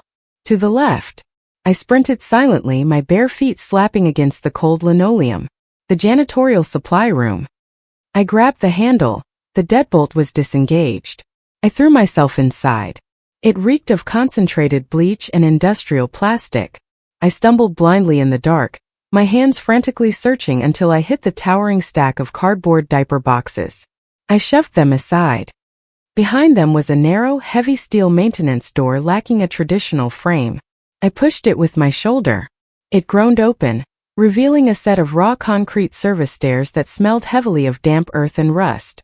I descended the steps recklessly in total darkness. At the bottom landing, another heavy door with a simple push-bar handle awaited. I hit it hard. The freezing night air slapped my face, a violent, beautiful shock. I stood in a neglected, overgrown inner utility courtyard, bordered by the towering razor-wire-topped walls of the state hospital perimeter. To my immediate left, partially obscured by dead bushes, was a rusted chain-link utility gate. I squeezed my body through the narrow gap. I was officially outside the primary perimeter. Beyond the gate lay acres of dark, empty fields. In the far distance I could see the faint, moving headlights of a state highway. "Sarah!" The low voice emanated from the deep shadows beneath a massive oak tree. It was Marcus. He looked significantly older, visibly exhausted, sporting several days of rough stubble, but his eyes, reflecting the pale moonlight, burned with a fierce, unwavering determination. He pulled me into a tight, desperate embrace. A quick, awkward but intensely real hug. "Let's move. We do not have a second to waste." He hurried me toward an unremarkable battered sedan parked illegally on a dirt access road. As he jammed the keys into the ignition, he spoke rapidly, his eyes glued to the dark road ahead. "Rachel's condition is stable, but she remains unconscious in the ICU. I hired a private, highly vetted nurse to sit outside her room 24/7. I reviewed the financial documents you secured from the safe. They are explosive, federal-level evidence. But they are not enough to halt her immediate plans. A reliable contact I have inside the Boston Police Department tipped me off. The FBI's Financial Crimes Task Force has officially opened a major investigation into Victoria's operations. A massive, unannounced raid on the Newberry boutique is scheduled for tomorrow morning. Victoria knows. She has a dirty informant inside the department. That is precisely why she is running. And she is taking Leo to South America? I asked, recalling the news broadcast I had seen in the safe house. Yes. She has deep cartel contacts in Costa Rica.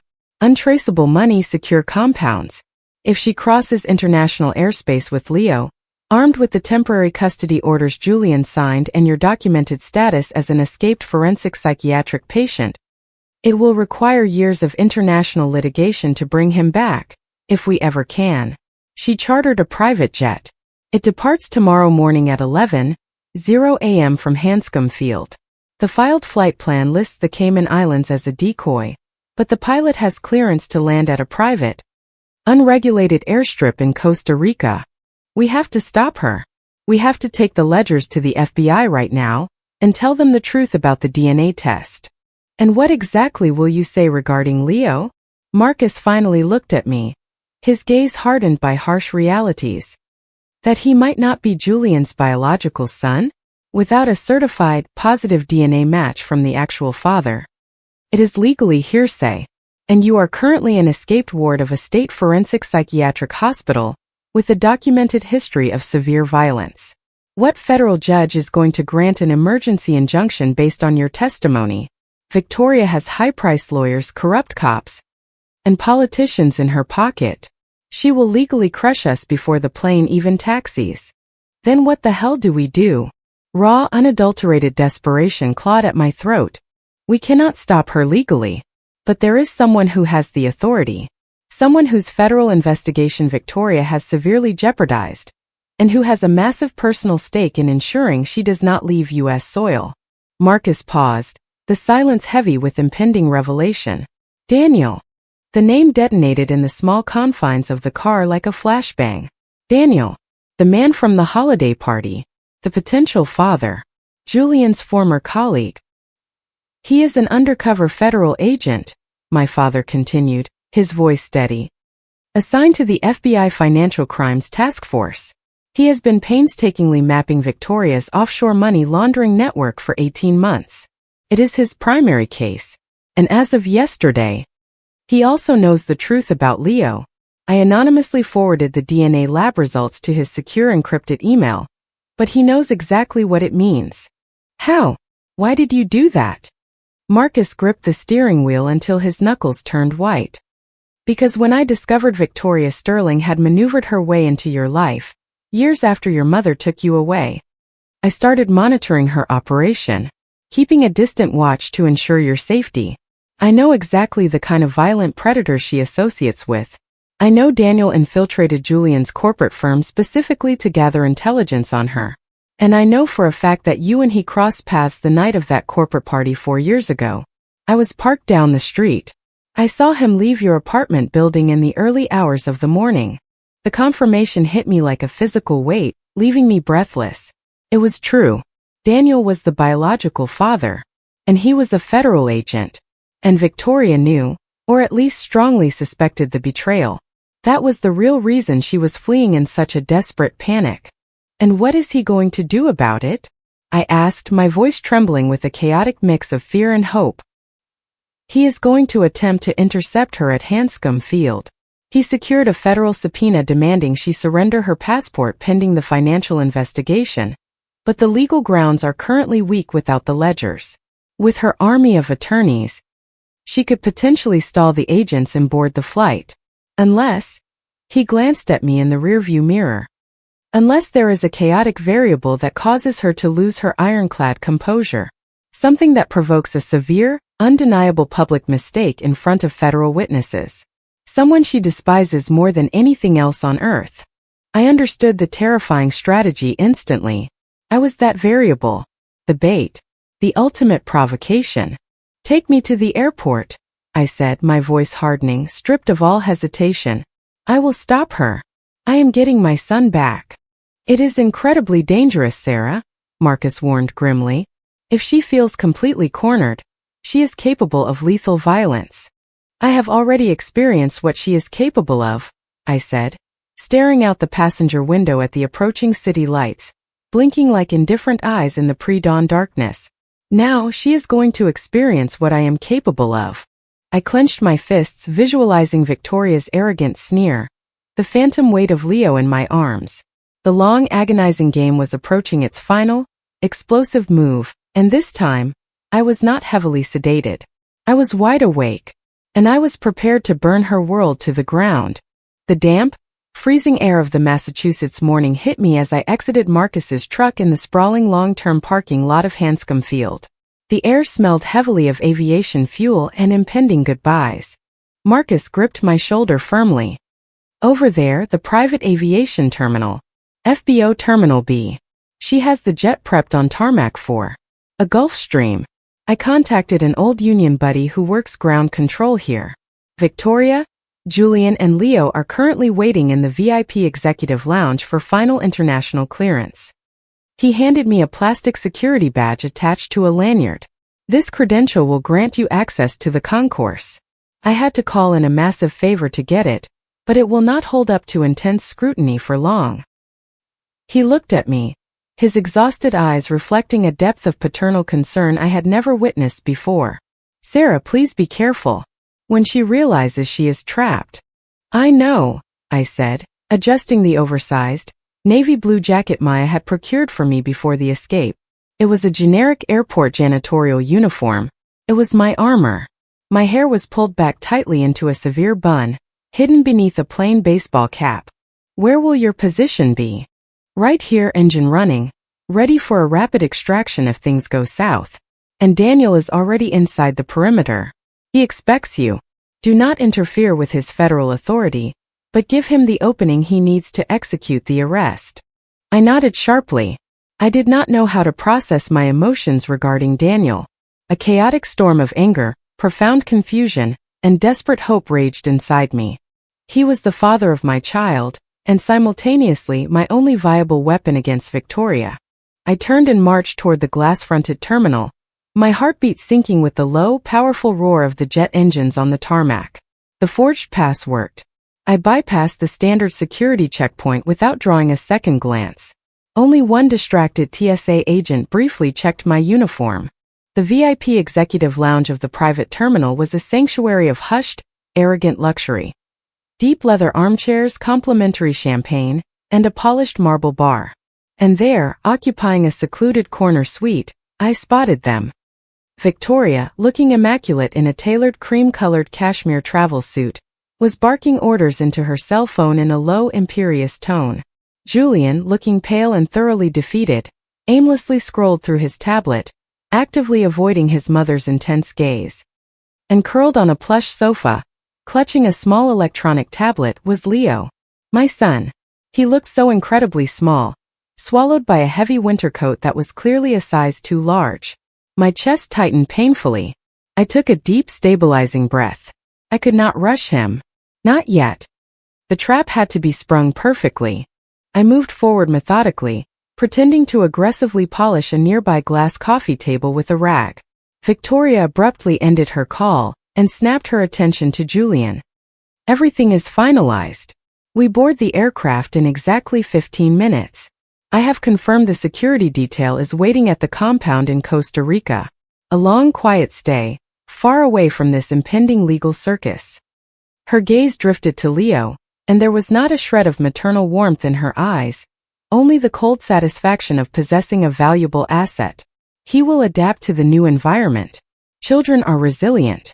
Mother, is this not escalating too quickly? Julian muttered, his voice laced with anxiety. The federal authorities, if they start asking questions about Sarah's sudden institutionalization, what exactly are they going to ask? She is legally committed to a state forensic facility for her own safety and ours. You retain temporary sole custody. And a sudden family vacation to visit international associates is not a federal crime. Calm your nerves. She took a refined sip of her espresso. Once we are established there, utilizing the right legal contacts, we will ensure Sarah's institutionalization is made permanent. And you can finally rebuild a respectable life with a woman worthy of our name. Julian did not offer a rebuttal. He looked at Leo, and for a fleeting instant, I detected a spark of genuine, agonizing regret in his eyes.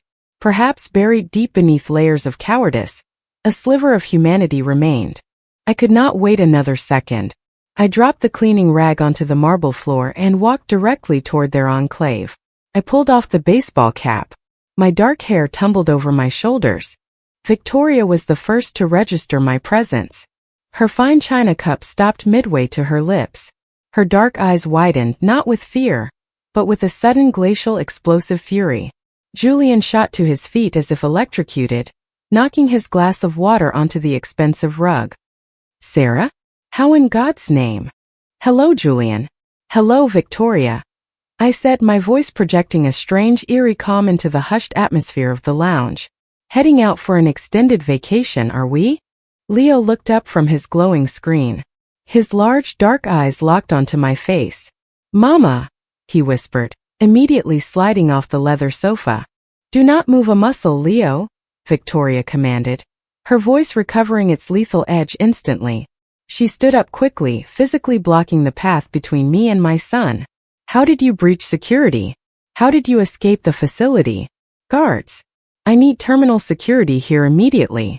"Scream for whoever you want, Victoria," I said, maintaining my volume but increasing the intensity. Several wealthy travelers in the lounge stopped their conversations, turning to watch. A concerned airline attendant began walking toward us. "Have security come over. And you can loudly explain to everyone exactly why you are attempting to flee the country with my child. Tell them all about the Naker Holdings shadow ledgers, about the massive wire transfers to the Belize accounts that funded the hit-and-run attack on my sister. Or perhaps detail the unauthorized syringe of chemical sedatives you plunged into my arm in Vermont." I pulled the cheap burner phone from my jacket pocket and held it up like a beacon. "I possess high-resolution photographs of every single document and audio recordings of your conversations. Would you like me to play them on speakerphone right here in the lounge?"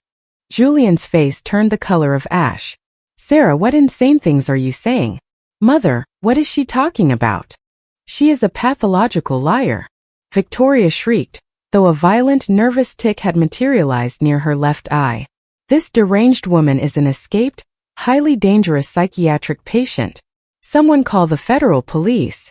"The federal police are already present," stated a voice from behind me.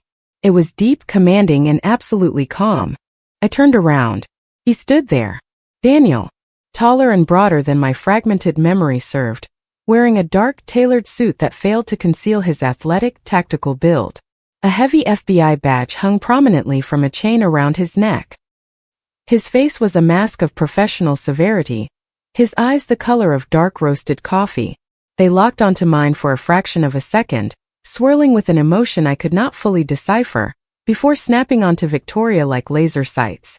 "Victoria Sterling," Daniel announced, holding up a thick blue folder bearing the seal of the Department of Justice. "I am executing a federal warrant for your immediate arrest on multiple counts of severe financial fraud, international money laundering, document forgery, and conspiracy to commit grievous bodily harm. And you, Julian Sterling, are also under arrest as an accessory after the fact to federal financial crimes."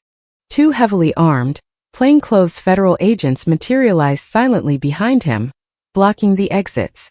Victoria let out a laugh. A shrill, forced, entirely unnatural sound. "This is an absurd, theatrical mistake. My legal team will have your badge for this." "Your legal team has already been formally notified, and they are currently refusing to return your calls," Daniel interrupted. His voice did not raise a decibel, but it sliced through her arrogance like a scalpel. "And the massive unannounced FBI raid currently tearing apart your Newberry Street boutique is securing some highly incriminating evidence, thanks in large part to comprehensive documentation recently provided to our task force." His gaze flicked briefly toward me again. Victoria tracked his glance. Her eyes narrowed into slits, and then the meticulously crafted mask of the Untouchable Society matriarch shattered completely, revealing the core of pure, irrational, venomous hatred beneath. You miserable, scheming bitch. I knew it. I knew it from the very beginning. You honestly think you can halt my progress with this pathetic stunt? I have powerful friends. I possess endless resources." "Not anymore, Victoria," Daniel stated coldly. "Your powerful friends are currently scrambling to secure immunity deals to save themselves. The entire network is collapsing as we speak. And you are the primary target." It was at that moment that Leo, utterly terrified by the shouting adults and the tension, began to sob loudly and ran to Julian, burying his face in his father's pant leg. Victoria glared down at the crying child, and a twisted, malevolent smile distorted her features. It was her final desperate attempt to inflict maximum pain before the end. "Ah yes, but there is a crucial detail none of you federal idiots possess," she screamed, pointing a manicured, trembling finger directly at my face. "She, that pathological liar, she was unfaithful to my son. That sobbing child is not Julian's blood." Her voice boomed, echoing off the marble walls. Every single person in the lounge froze, holding their breath. Julian stood paralyzed, staring down at Leo, then up at me, his face crumbling into absolute devastation. She has known it all along. That is why she clings to him so desperately, because he is the physical proof of her disgusting betrayal. He is a bastard. The venomous, hateful words hung suspended in the sterile airport air. Daniel did not flinch, did not break eye contact. He calmly extracted another document from his DOJ folder. We are fully aware of the paternity, Victoria, because you, in your sociopathic need to control every variable, illegally commissioned a DNA test without parental consent. He held the report up for the room to see. It was a certified copy of the one Maya had smuggled to me. DNA analysis of Leo Sterling versus Julian Sterling. Probability of paternity 0%. Here is the documentation, signed and officially sealed by the laboratory your offshore account paid. Julian let out a guttural, agonizing groan, covering his face. No. God, no. It is not possible. It is a biological fact, Daniel said, and now his tone shifted, losing the clinical FBI edge and adopting a deeply personal, heavy resonance. And we also possess the certified results of a secondary test, one mandated by a federal judge as a crucial component of this investigation. He paused, locking eyes directly with Victoria. Sample from Leo Sterling compared against a sample from Daniel Marquez, special agent with the FBI Financial Crimes Task Force, assigned to dismantle your laundering syndicate. The result: probability of paternity, 99.99%.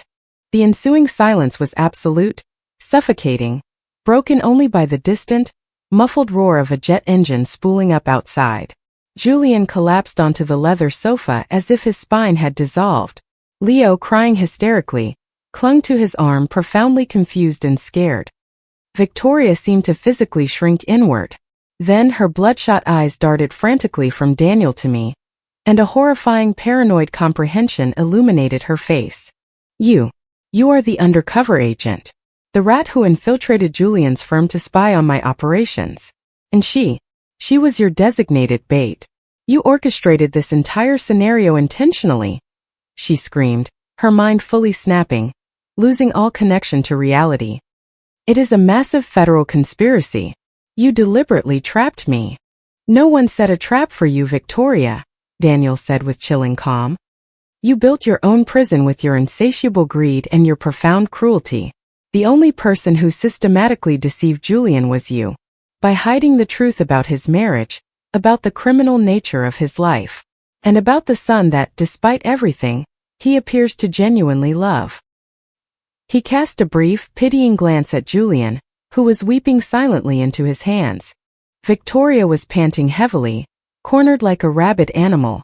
She darted her eyes around the room, assessing the armed agents, the shocked witnesses, and my completely impassive face. And then her fractured mind sought one final violent outlet. With a sudden explosive movement, she lunged. She did not aim for me, and she did not aim for the federal agents. She lunged directly at Leo. Her hands, fingers curled like talons, aimed for the small child's throat. If he does not carry my blood, he will belong to no one. But I was already in motion. The agonizing months of terror, of violently suppressed rage, of absolute desperation, transmuted into a surge of primal, unstoppable maternal strength.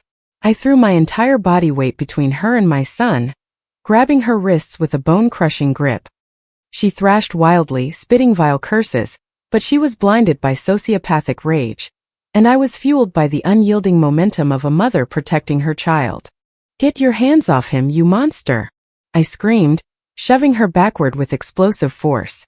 She stumbled violently over the heavy glass coffee table, crashing backward onto the sofa in a tangled, undignified heap. In that split second, Daniel's agents swarmed her, pinning her forcefully to the cushions. She continued to scream, to thrash, spewing a litany of toxic hatred that was quickly muffled by the physical struggle. Daniel rushed to my side. I was shaking violently, vibrating with adrenaline, with overwhelming relief, with the culmination of 4 years of hell. Leo, sobbing uncontrollably, let go of Julian and sprinted to me, burying his face in my legs.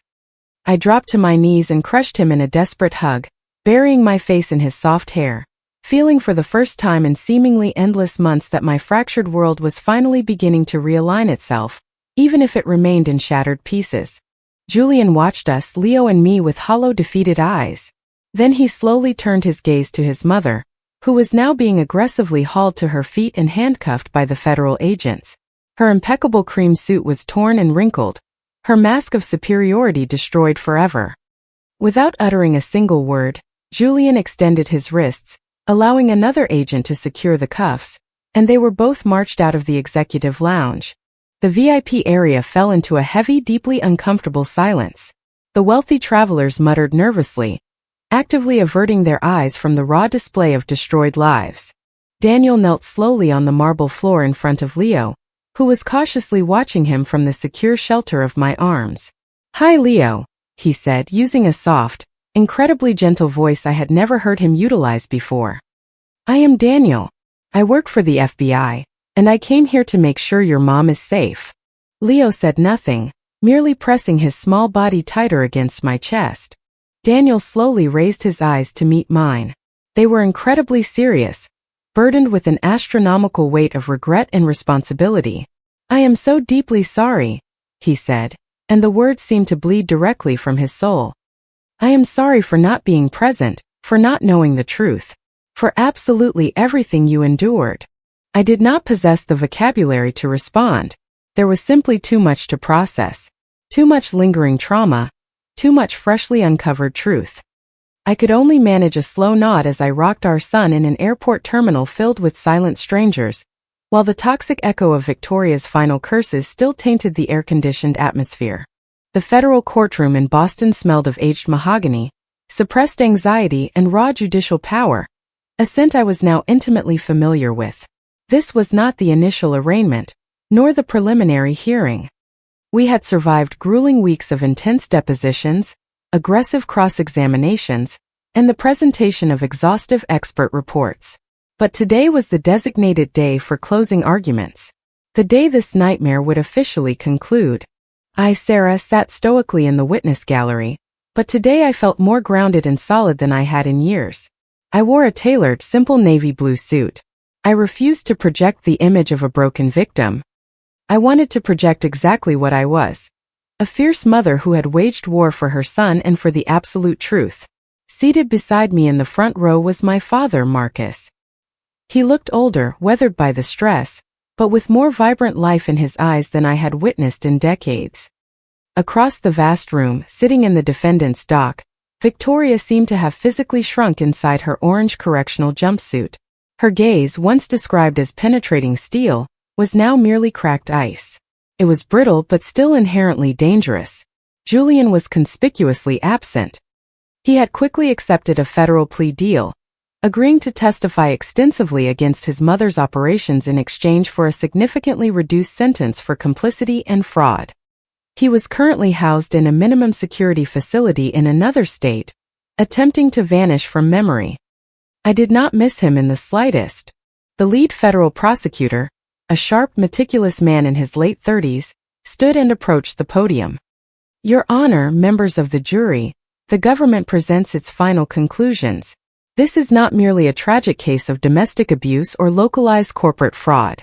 It is a documented chronicle of methodical, sociopathic manipulation, of a calculated attempt to completely destroy a woman's life, and a conspiracy to unlawfully abduct a minor child across international borders." And then it had been my turn on the stand. I was not merely testifying. I was narrating the timeline of evidence. The prosecution had allowed me to personally contextualize the massive body of evidence I had painstakingly gathered over 4 agonizing years. 4 years of forced silence, paralyzing fear, and constant, quiet observation. With steady, confident hands, I had connected my laptop to the courtroom's main projector system. The initial image that populated the massive screens was the video recorded in my hospital room. Played without sound, the visual was devastating. It clearly showed a furious, aggressive Victoria, a passive, cowering Julian, and me exhausted having just given birth, receiving a harsh, degrading physical strike. Following that, the screen displayed my signature on the psychiatric consent form. The prosecutor then introduced Dr. Harrison's sworn deposition. Filled with visible professional remorse, he testified under oath regarding Victoria's intense financial pressure to intentionally alter my medical files to project severe instability. Next, the high-resolution photographs of the wrecked Range Rover filled the screen, accompanied by the forensic mechanics expert report confirming the clean, deliberate severing of the brake line. Then came the sworn testimony of a local mechanic, admitting under immunity that he had received a massive cash envelope from an elegant older woman for an urgent off-the-books inspection of the vehicle the evening prior to the accident.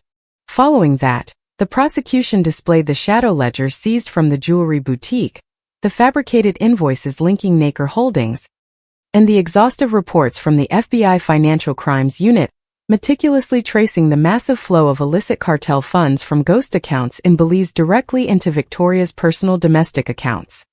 Then, the photograph of Rachel's unique silver earring, recovered directly from Victoria's travel luggage in Vermont. The attending physician's medical report on Rachel was entered into evidence, definitively linking her severe traumatic injuries to a low-speed, deliberate impact consistent with being intentionally forced into active traffic, rather than a random, high-speed hit-and-run. And then the absolute crown jewel of the prosecution's case, the covert audio recording captured in the HVAC vent at the Pineside Wellness Center. Victoria's cold, calculated voice echoing through the courtroom, discussing a definitive medical solution, authorizing shock treatment, and inducing accelerated cognitive decline. Julian's voice, hesitant but ultimately entirely submissive, agreeing to sign the legal proxies. There was no need for dramatic flair. The FBI-authenticated transcripts floated like toxic gas in the heavy air of the courtroom, choking the defense. Finally, I had projected the chartered flight manifesto to Costa Rica, the private jet tickets issued in Leo's name under a fraudulent alias, and the ultimate piece of the puzzle, the DNA test. The medical document that had unraveled everything. The presiding judge, an older woman with a stern, serene face, had visibly hardened her expression upon reviewing the official laboratory document legally excluding Julian and confirming federal agent Daniel Marquez as the biological father. The government maintains, the prosecutor continued, his voice ringing with absolute conviction, that the defendant Victoria Sterling maliciously devised and ruthlessly executed a highly complex criminal conspiracy to strip Sarah of her son Leo and her fundamental human dignity. A conspiracy that actively included physical assault, extreme psychological torture, federal document forgery, conspiracy to commit murder, attempted international child abduction, and massive, large-scale money laundering, all perpetrated to satisfy her sociopathic desire for absolute control and her unchecked, violent rage upon discovering the child did not carry her genetic bloodline. Victoria's high-priced defense team attempted to offer a counter-narrative, painting a picture of a fiercely overprotective grandmother, a deeply unstable, paranoid daughter-in-law, and a massive string of unfortunate misunderstandings. But their expensive arguments sounded incredibly hollow and weak, as they crashed against the impenetrable wall of hard federal evidence. In the end, Victoria arrogantly declined to take the stand in her own defense. She simply sat there, glaring at the judge with mute toxic defiance. The final verdict was not a surprise to anyone in the room, but hearing the foreperson read it aloud caused a physical tension I had carried for years to finally snap and dissolve inside my chest. Guilty. On every single count. Guilty of conspiracy to commit assault, guilty of severe coercion, guilty of conspiracy to commit murder, guilty of attempted international kidnapping, guilty of federal money laundering, guilty of wire fraud. The judge's sentence was swift and brutal. 18 years in federal prison, ineligible for parole until 85% of the sentence was served, and the permanent, absolute termination of any and all contact or parental rights regarding Leo, which were fully and immediately restored exclusively to me. When the judge officially adjourned the session, a loud murmur erupted in the gallery. Journalists scrambled for the doors. Marcus reached over and squeezed my hand tightly. I closed my eyes and took a deep, full breath of air for what felt like the first time in an absolute eternity. It was in that moment that Victoria, as two armed U.S. Marshals secured her handcuffs to lead her to the secure holding cells, stopped abruptly and turned to face me. Her pristine elegance was entirely in ruins, but the radioactive core of her hatred remained fully intact. "Do not delude yourself into thinking you have won, you pathetic bitch," she spat, her voice a venomous, echoing hiss across the aisle. They can lock me in a cell, but my legacy will follow you. That boy will bear the permanent mark of this family, whether he shares our blood or not. It will haunt him. And you will live every single day with the paralyzing fear, with the vivid memory of what I was able to do to you, of how incredibly close you came to losing your mind and your child. That trauma never truly vanishes. Never. The marshals roughly pulled her forward, dragging her out of the courtroom, but her toxic words like splashed acid lingered in the air for a terrible moment. Then Marcus wrapped a strong protective arm around my shoulders. Do not listen to a single word she says, Sarah. They are just the desperate words of an evil woman who has been entirely defeated. I nodded slowly, but a faint involuntary chill ran down my spine. I knew that, in some small dark way, she was right. The psychological scars, mine and the more subtle ones she had managed to inflict on Leo, would not simply vanish overnight. We exited the federal courthouse, stepping out into a crisp gray late May afternoon in Boston. The massive legal battle was officially over. The personal war of healing, however, was an entirely different matter. 3 months later, a gentle summer rain fell on the small wrought iron balcony of my new apartment in Brookline. It was a modest, bright space, overlooking a quiet tree-lined street. It did not smell of oppressive wealth or expensive perfume. It smelled like us, like Leo and me. We had begun the arduous process of building a new life, slowly, painfully, brick by brick. Leo's night terrors were still frequent. So were my own. We were both engaged in intensive therapy. But we were safe, we were alive, and we were together. Rachel had recovered slowly and miraculously. She still walked with a slight limp and suffered from occasional memory gaps regarding the incident, but her brilliant smile and her ferocity in the courtroom had returned. She was living with us temporarily, while her own apartment was renovated. My father, Marcus, visited constantly, becoming a fixture in our lives. We were actively trying to rebuild something that genuinely resembled a healthy family. That late afternoon, the summer storm was beginning to pick up intensity. Leo was sound asleep in his room, thoroughly exhausted after a long day of running around the local park. I was sitting at the small dining table sorting through legal paperwork, attempting to put the tedious bureaucracy of our new, independent life in order, when the doorbell buzzed. I was not expecting any visitors. I peered through the security peephole. Standing in the pouring rain, soaked to the bone, a dark, casual jacket plastered to his broad shoulders, stood Daniel. A sudden jolt of nervous energy shot through my system. I had not seen him or spoken to him since the conclusion of the trial.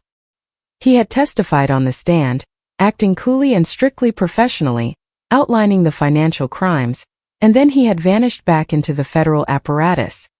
I knew he had been the absolute key to Victoria's downfall, that his painstaking undercover investigation had been the foundational pillar of the money laundering convictions. But between us lay a vast, terrifying ocean of unsaid things, of a blurry, complicated past, and a young child who permanently bound my life to his. I unlocked the deadbolt and opened the door. "Hi," he said, wiping a stream of rainwater from his eyes. He looked incredibly tired, far more exhausted than I remembered from the courtroom. "Hi," I replied, unsure of what else to say in the heavy moment. "Come inside, you are getting absolutely soaked out there." He stepped into the small entryway, leaving a puddle of water on the hardwood floor. He peeled off his wet jacket and hung it carefully on the coat rack. An awkward, heavy silence settled between us, broken only by the low rumble of thunder outside. "How is Leo doing?" he finally asked, his voice rough. "He is asleep right now. He is doing much better. Taking it day by day." "I am really glad to hear that." He paused, shifting his weight. "I have been away. A long out-of-state assignment, tying up the final loose ends of the syndicate case. Victoria's financial network was far more extensive than the Bureau initially realized. There have been several more high-profile arrests. I read about the indictments in the paper." I nodded. "Sarah, he began, then stopped abruptly, visibly struggling to find the right words. "I am so incredibly sorry for everything. For that night years ago. For not knowing the truth until it was almost too late. For not being there to protect you both when you needed someone the most. Not you and not him." His eyes, those deep coffee-colored eyes that Leo had inherited perfectly, were filled with a genuine, agonizing remorse. "You could not possibly have known," I said gently, and it was the absolute truth. I had not fully understood the timeline myself until much later. It was a massive mistake, a moment of intense vulnerability and confusion for both of us. I took a deep, steadying breath. But that moment led to Leo, and for that reason alone I will never completely regret it. He nodded, swallowing hard, the emotion evident on his face. Neither will I, though the way it transpired weighs heavily on me, and all the unimaginable harm they inflicted upon you because I was brought into your orbit weighs on me every single day. If I had not gone undercover in Julian's firm to investigate her, maybe you would have been safe. I cut him off, my voice firm and unwavering. Victoria inflicted that harm. Only Victoria. You were doing your job protecting people. And in the very end, you were our absolute salvation. He looked past me, toward the closed door of Leo's bedroom. Am I allowed to see him? Just for a brief moment. I led him down the short hallway. From the doorway we looked into the room. Leo was sleeping soundly, his small arms tightly clutching his favorite stuffed animal, a green dinosaur. In the dim warm light of the small nightstand lamp, his profile, his dark unruly hair. It was entirely impossible not to see Daniel reflected in him. Daniel stood frozen in the doorway, completely motionless, just staring at the sleeping boy. An expression of such profound tenderness and agonizing pain crossed his hardened features that it moved me to my absolute core. It was the undeniable look of a father discovering his child after returning from a long, brutal war. We quietly backed out of the room and returned to the living area. The summer storm raged outside, rain lashing aggressively against the window panes. "I honestly do not know how to navigate this," he confessed suddenly, his voice thick. "I do not know how to be what he needs, or what you need. I have absolutely no right to ask you for anything, not after everything you have survived." He turned his gaze toward the window, watching the rain fall like a heavy, gray curtain over the city. I remembered Victoria's final, venomous words in the courtroom, her dark curse, the lingering fear, the fear that Leo would carry a dark mark, that the heavy, suffocating shadow of the Sterling family would never truly dissipate. And then I looked at Daniel. He was not Julian. He was certainly not Victoria. He was a man who had risked his life and his federal career to seek justice, who had stood in the dangerous shadows fighting the exact same monster I had faced. And he was the biological father of my son. "It is not about legal rights or obligations," I said softly, stepping closer to him. "It is about the choices we make now. Leo is going to grow up and have questions, a lot of very difficult questions. And he deserves honest answers. And he deserves the chance to have a real father. If you truly want to step up and be one." He turned back to face me, and in his dark eyes something akin to hope flickered. It was fragile but undeniably real. "I want that more than anything I have ever wanted in my life. But I do not want to intrude on the peace you have fought for. I do not want to complicate your life any further." I smiled, a small, slightly sad but genuine smile. "Our life is already infinitely complicated, Daniel, but at least now it belongs entirely to us. And maybe we need someone strong to help us continue rebuilding it. Someone who intimately understands exactly what we managed to escape from." He took a slow step closer but stopped, maintaining a respectful, safe distance. "I cannot promise to be a perfect father or a perfect man, but I promise to try every single day, to be there for whatever you both need. To protect you. Always." He paused and his voice grew firmer, filled with a deep, unshakable determination that easily drowned out the noise of the thunder outside. "It is my turn now. It is my turn to protect you." At that precise moment, a massive clap of thunder boomed across the Boston sky, rattling the window frames in their casings. But inside the small apartment, in the heavy silence that followed the roar, there was no fear left. There was only a tacit, powerful agreement. A new beginning. It was uncertain, it was incredibly fragile, but for the first time in years it was possible. I looked at Daniel, at this near stranger who was nevertheless a fundamental, undeniable part of my newly reclaimed world, and I slowly nodded. The summer rain continued to fall heavily, washing the city streets clean, clearing the heavy air. The brutal legal battle was over. The personal war perhaps was finally coming to an end as well. And before us, as the violent storm slowly began to subside, a new path finally opened up. A difficult, complicated path, but one that was entirely ours to walk. Did you enjoy this story? Leave a comment and hit the subscribe button to support the channel. More tales are on the way.